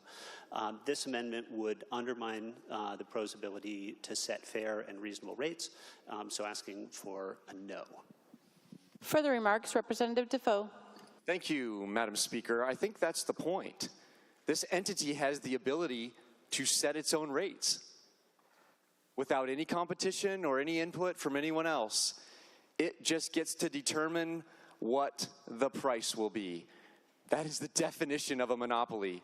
Absolute pricing power. Madam Speaker, my favorite board game when I was a kid was Monopoly. I could tell you the rent prices of every single property on that board. Madam Speaker, there is a reason why the United States of America and the state of Washington have antitrust laws.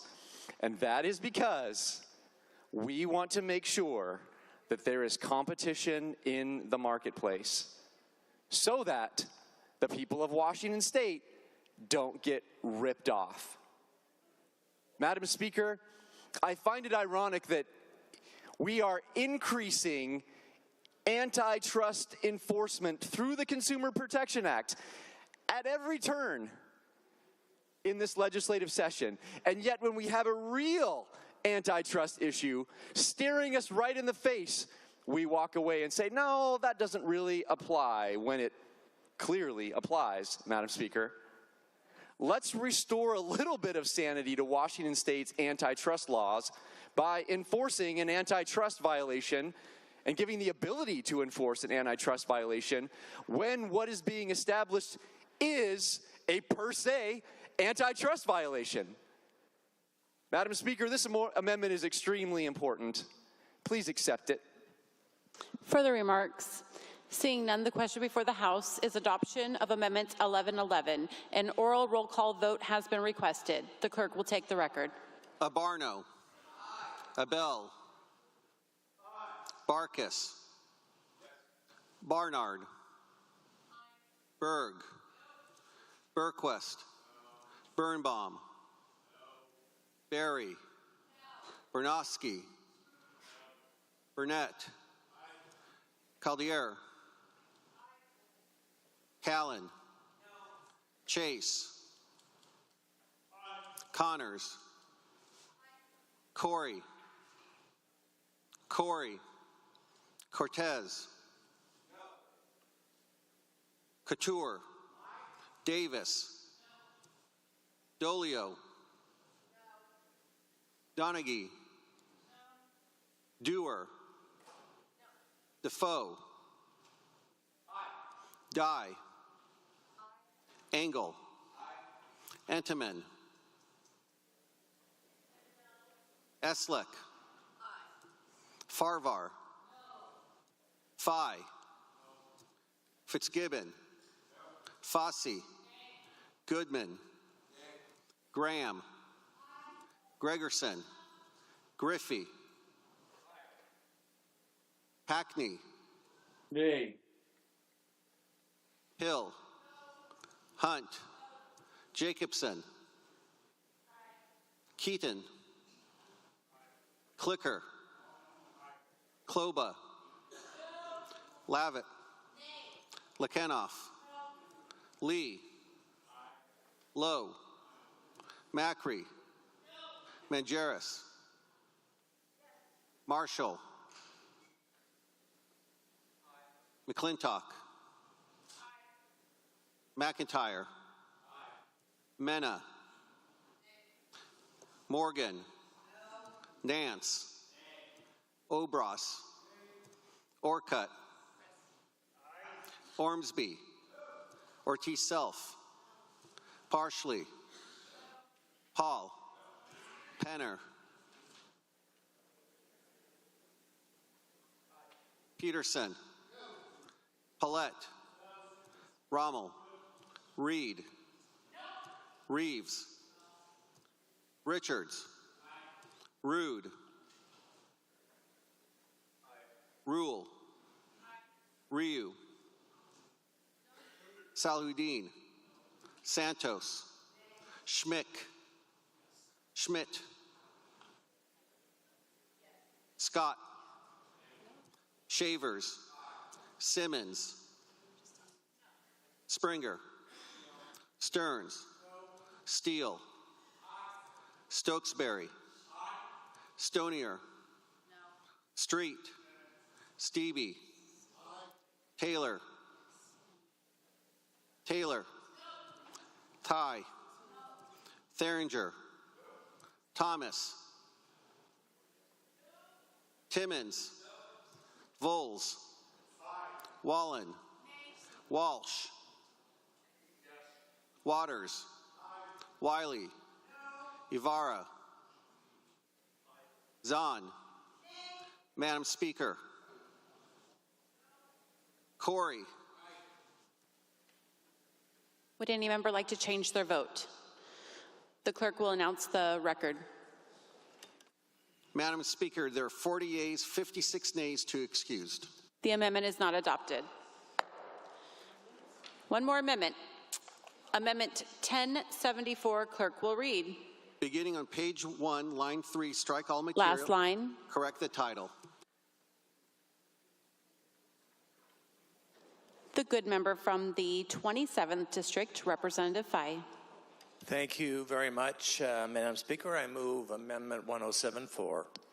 It has been moved and seconded that Amendment 1074 be adopted. Remarks, Representative Fye. Well, thank you very much for your patience this evening, and I'm going to try to do what others have not been able to do tonight, and that's make the shortest speech. I just am making a request one more time that we assess the cost of the implementation of the EPR before we move forward. Thank you. Further remarks, the good member from the 22nd, Representative Dolio. Thank you, Speaker Simmons. I am rising to respectfully ask for a no on this amendment.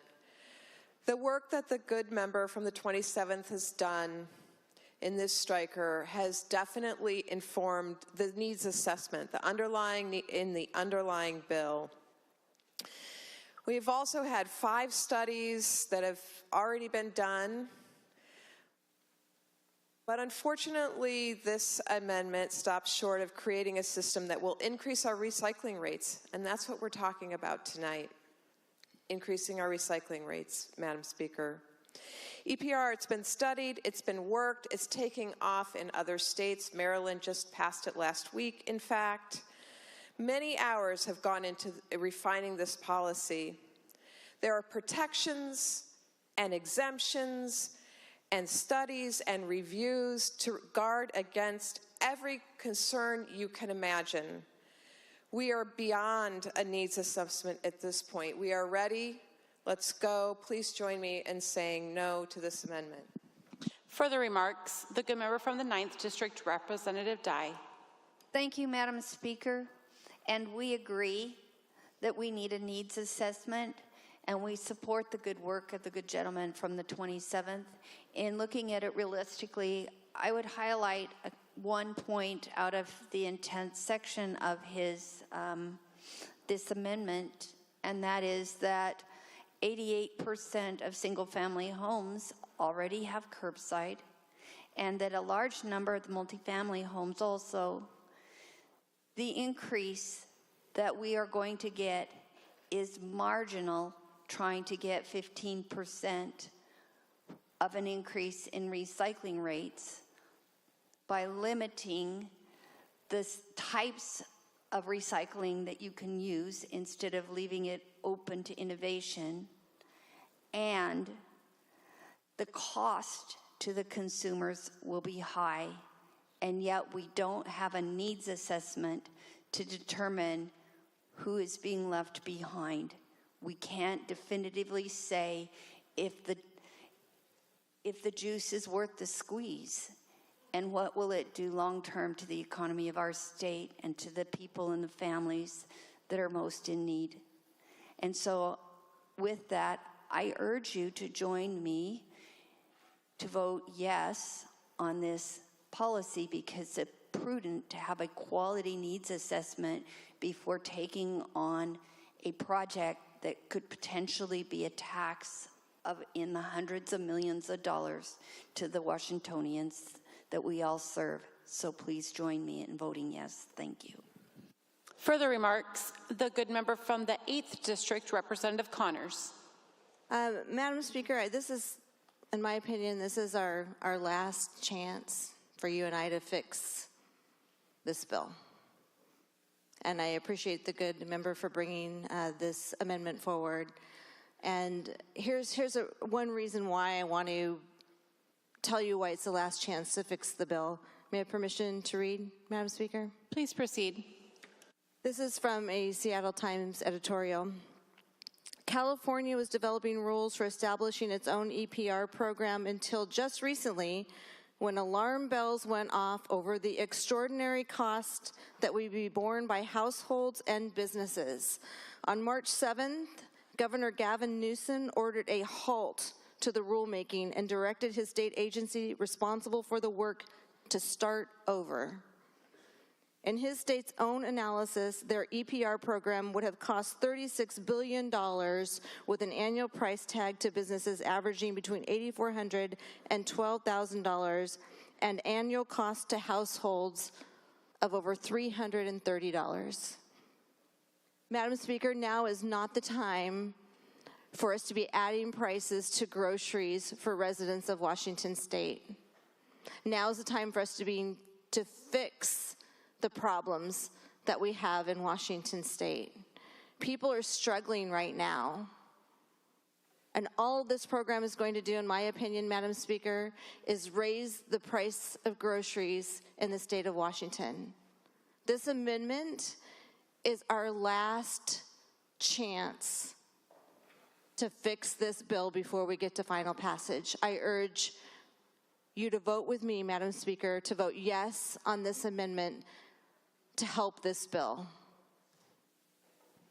Further remarks?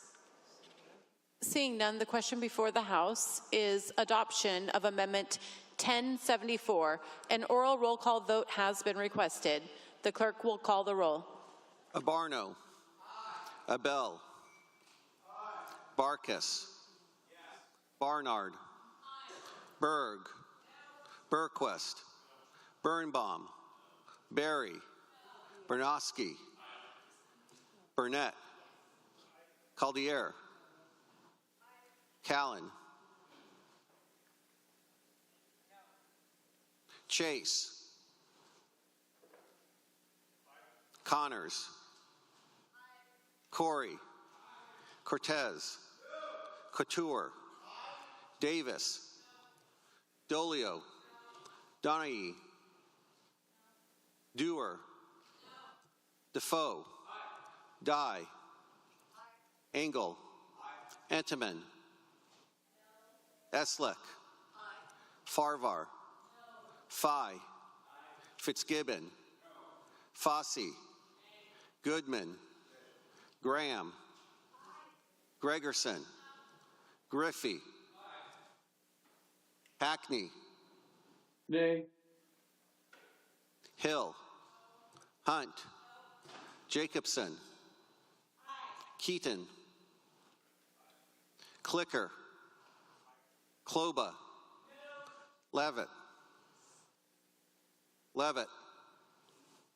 Lekenoff. Lee. Lowe. Macri. Mangeris. Marshall. McClintock. McIntyre. Mena. Morgan. Nance. Obras. Orcutt. Ormsby. Ortiz Self.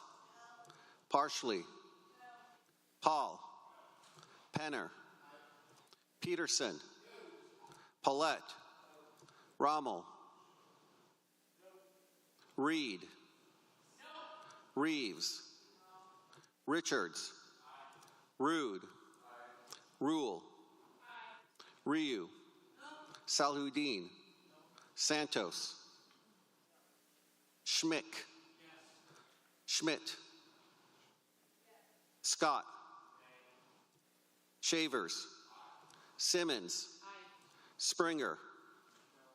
Stearns. Steele. Stokesbury. Stokesbury. Stonier. Street. Stevie. Taylor. Ty. Theringer. Thomas. Timmons. Voles. Wallen. Walsh. Waters. Wiley. Ibarra. Zahn. Madam Speaker. Stokesbury. Levitt.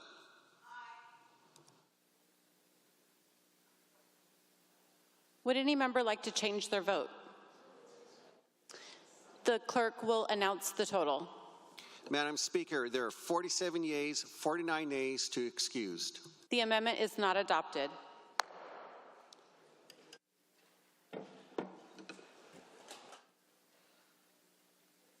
Now the question before the House is the adoption of the Appropriations Committee amendment as amended. All of those in favor, please say aye.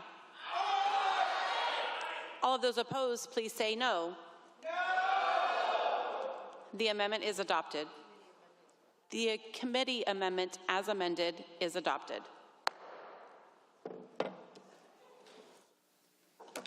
With the consent of the House, the rules will be suspended and engrossed second substitute Senate Bill 5284 as amended by the House is advanced to third reading.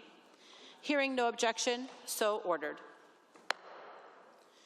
Engrossed second substitute Senate Bill 5284 as amended by the House on third reading and final passage. Remarks. The good member from the 36th District, Representative Berry.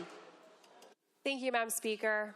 I'm a mom of 2 little kids, and we eat a lot of snacks in our household. A lot. That means a ton of packaging, and it's really confusing when you're trying to do the right thing. Which plastics are recyclable? Which bin does it go into? And like many other moms and dads, I'm worried about the harm of plastic pollution on our waters, on our wildlife, and on our little ones. Microplastics are now found in breast milk, in our organs, and in our brains. They do real harm. And what do you do when your house is flooding? You turn off the tap. Our homes are being flooded with plastics, and this bill turns off that tap. It requires companies who create all of these materials to be responsible for managing their waste. It incentivizes them to use more sustainable packaging and reduce plastic waste.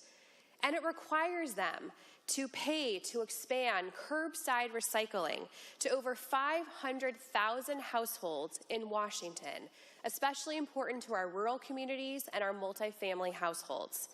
This is a proven policy solution that will increase recycling in our state by 26%. Please vote yes to help families like ours do the right thing for our land and water, for our wildlife, and for our kids. Thank you, Madam Speaker. Further remarks, the good member from the 9th District, Representative Dye. Thank you, Madam Speaker. You know, Washington State has an affordability crisis, and much of that is caused by the price of our fuel that was hyperinflated by a policy that said that we should make big oil pay for their pollution, their carbon pollution, by having to buy allowances, and that would cause them to be more difficult for them to continue to produce fuel in the state. But the reality is, Madam Speaker, that ended up being a pass-through cost to consumers. And it was fundamental. It was a feature of the bill. And just like this is a feature of the bill, that the people that is intended to pay for this big new recycling regime will pass those costs to the consumers. It will be pennies, they said, about the fuel. Well, they told me that it's going to be pennies, maybe a penny on a bottle. But there's billions of bottles of cosmetics and other plastic products that are sold in this state. And pennies add up really quickly. And it's self-evident that this is a pass-through cost. So the pass-through cost acts like a tariff that's imposed on us by fees that are put to this regime. It's an economic problem that is going to increase the cost of everything and double down on the affordability crisis that we have in this state. Right now, Washingtonians have gone to food banks 13.3 million times. There's 1 in 7 children that are hungry. We already are at the margin and hurting the people of Washington State. And we can ill afford to take on one more pass-through cost in order to achieve a marginal at best goal, one that cannot truly be determined because we refuse to do a needs assessment and a study to see if it's worth it. So this is bad policy to let a nonprofit take over a function of our state government, our waste management through the Department of Ecology, our local county and city municipal waste management programs that work, that are accountable, that we have affordability and control over the cost, that will not impose a universal tax on every citizen in this state. So I urge you to vote no with me and put this policy down. Thank you. Further remarks, Representative Defoe. Thank you, Madam Speaker. This bill does something that happens all too often in legislative chambers, and this one in particular. This bill makes the mistake of pointing out a problem that is indeed a problem. Please speak to the policy and refrain from impugning members. Please proceed. This bill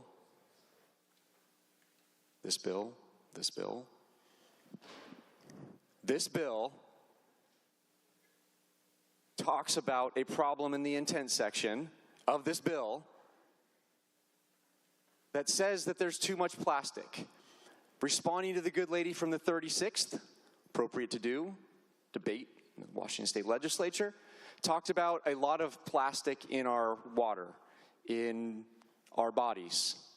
Problem, absolutely. The challenge comes in the solution, because the solution does not solve the problem. The proposed solution does not solve the problem. All the solution is, the proposed solution is as a tax. Problem, unrelated tax that doesn't solve the problem. That is a trend that this bill perpetuates, and we need to make sure that we're stopping it. Madam Speaker, this bill reminds me a lot of another bill that I passed, or that passed when I was here, the plastic bag bill. Again, we're dealing with plastic. That was supposed to reduce the amount of plastic that was being generated in our state. Instead, what happens? I have a whole drawer full of plastic bags that have 3 times as much plastic as the amount of plastic that used to be in plastic bags in Washington State, and they're not recyclable. Madam Speaker, the exact same thing is going to happen with this bill. We're going to have a new tax, just like we're all paying an 8-cent tax every time we get a plastic bag at the grocery store that we used to pay. Now, we're going to pay a tax for the privilege of identifying plastic. It's very unclear, and we won't have any insight as this program rolls out because there's no accountability. That amendment was rejected. There's no oversight. That amendment was rejected. There's no audit. That amendment was rejected. There's no financial reporting among the people who are running this entity. That was rejected. Madam Speaker, this is a tax on the people of Washington State that they will experience every time they purchase a product in this state. That's what this is about. That's what this does. Vote no. Further remarks, the good member from the 7th, Representative Engel. Thank you, Madam Speaker. The number one concern I hear from my constituents is about the high cost of living and that they're struggling to make ends meet. And they expect me to work on their behalf and advocate for them. Madam Speaker, I have grave concerns that this legislation will disproportionately impact those who are struggling the most, the lowest income people. My experience has showed me that typically the lower income people use more packaged products. I'm a housing provider. I have a triplex in Colville where there are 6 people living there, 4 adults and 2 children between the 3 units. And I have 3 95-gallon large trash cans that I provide for them, which are nearly always filled each week, and I run often $100 in extra bag fees in a month.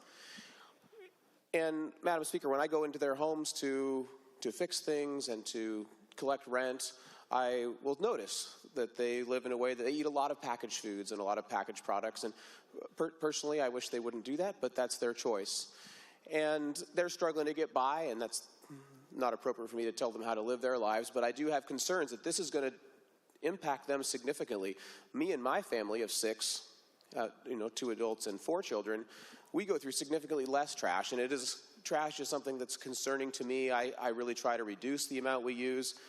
I don't have trash service, but one of those 3 trash cans would take my family at least 2 weeks to fill up. I typically go to the dump every 3 to 4 months, and I haul it all in my minivan. And so I do believe that the plastics is a problem. We need to address this problem, but I have grave concerns that this bill is going to negatively impact the lowest income people in our communities, and I urge the rejection of this policy. Further remarks, the good member from the 9th District, Representative Schmick. Thank you, Madam Speaker.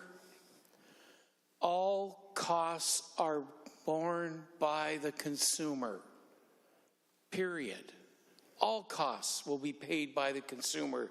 The millions of dollars that we're talking about here will be paid by the consumer. Make no mistake about it. In my area, I can tell you what's happening right now. People from Colfax are driving across the border into Idaho to buy their gas. Oh, look how much money we saved. We can afford to eat out. Do you realize we're the 4th highest groceries in America? Idaho is 28th. Wonder where they're going to go get their food. My folks at home cannot afford more costs. And you're going to kill my small businesses. This is the wrong title for this. This should be called the Idaho Economic Development. That's for my area. That's what this bill should be called. Vote no.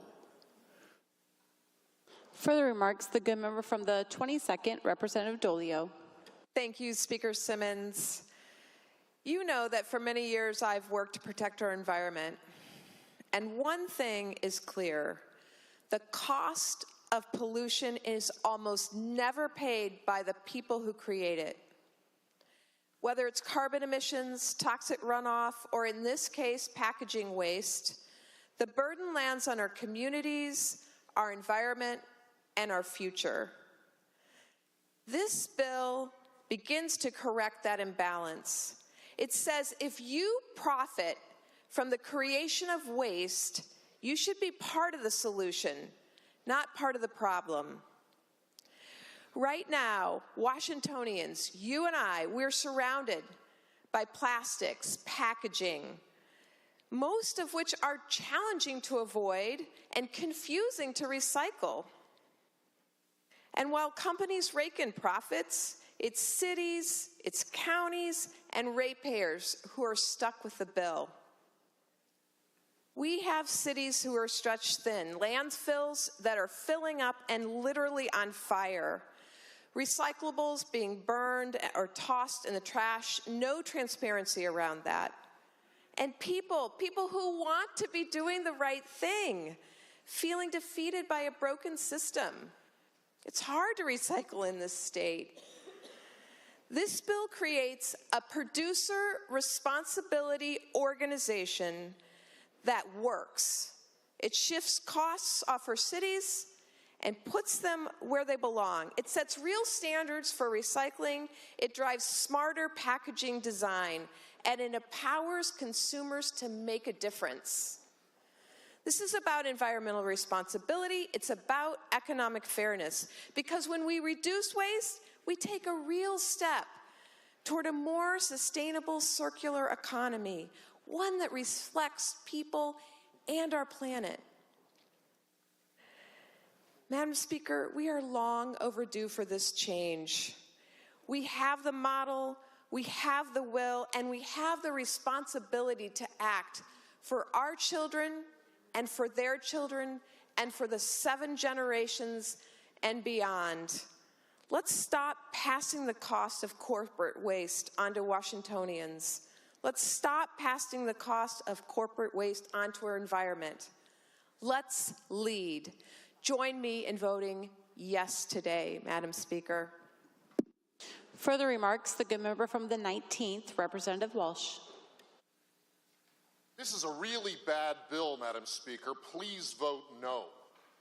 I am genuinely trying to understand the arguments in support of this really bad bill.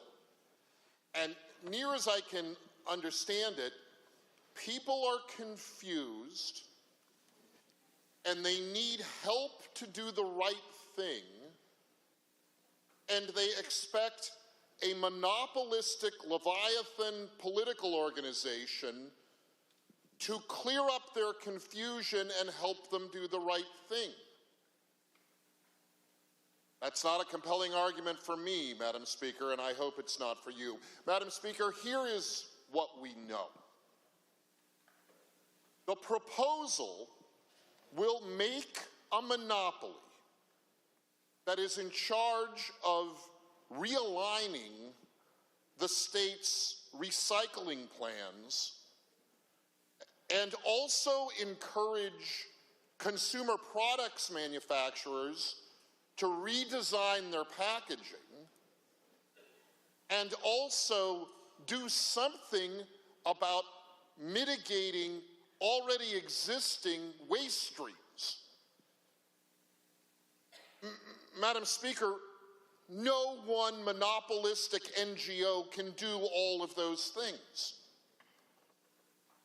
This proposal is structurally similar to what we heard about the Climate Commitment Act.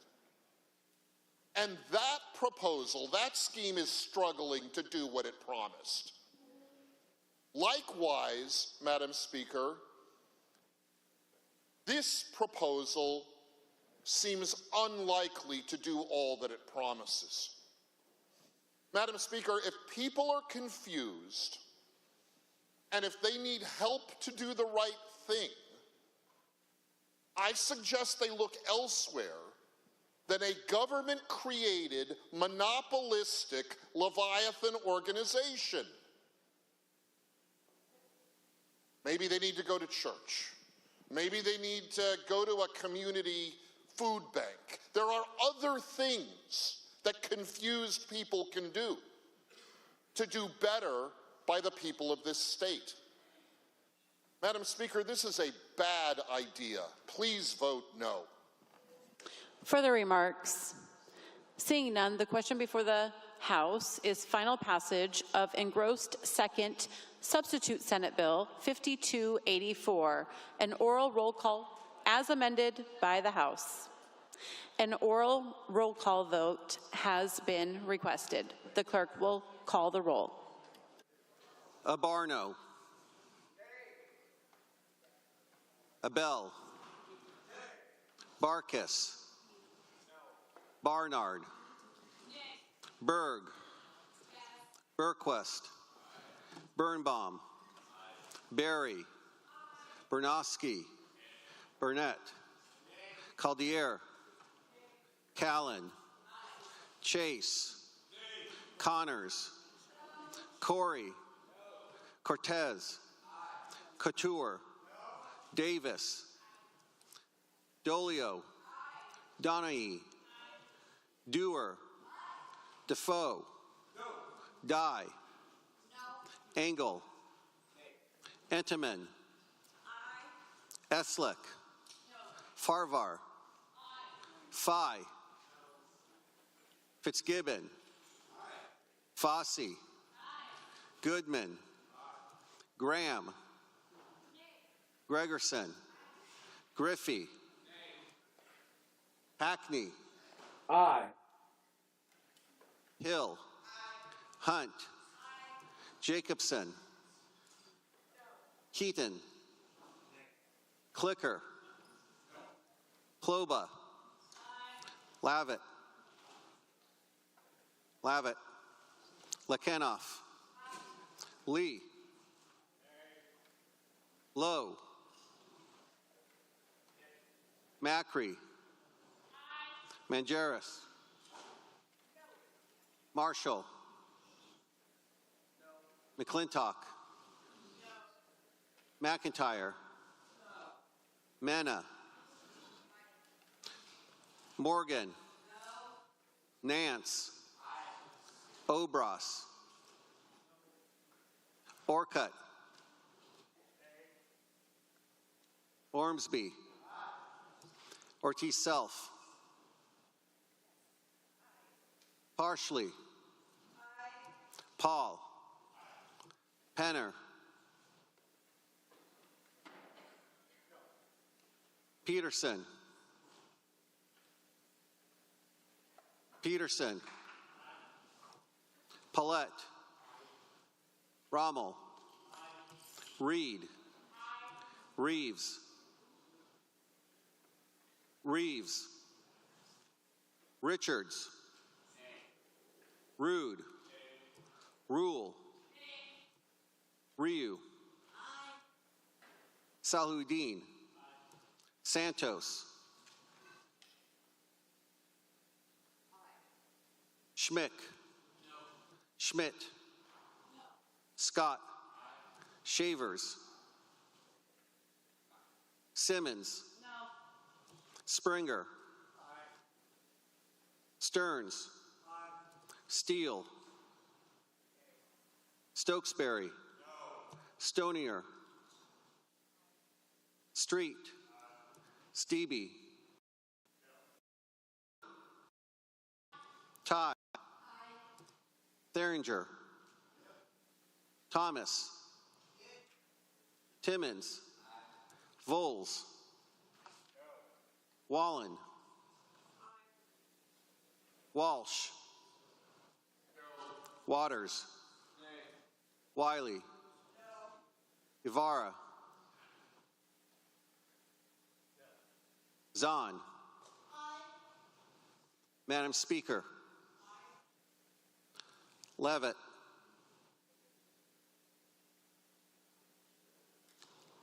Levitt. Reeves.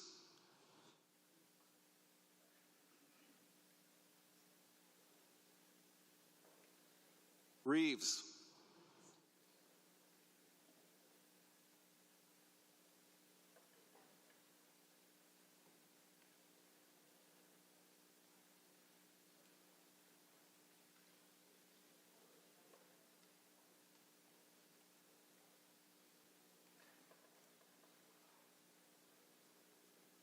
Levitt.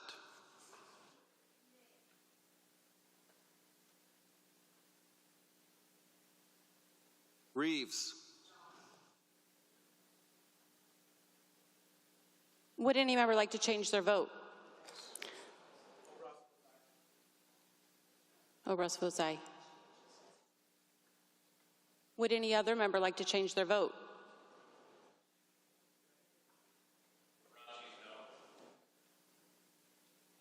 Bernowski's no. Would any other member like to change their vote? Simmons will be aye.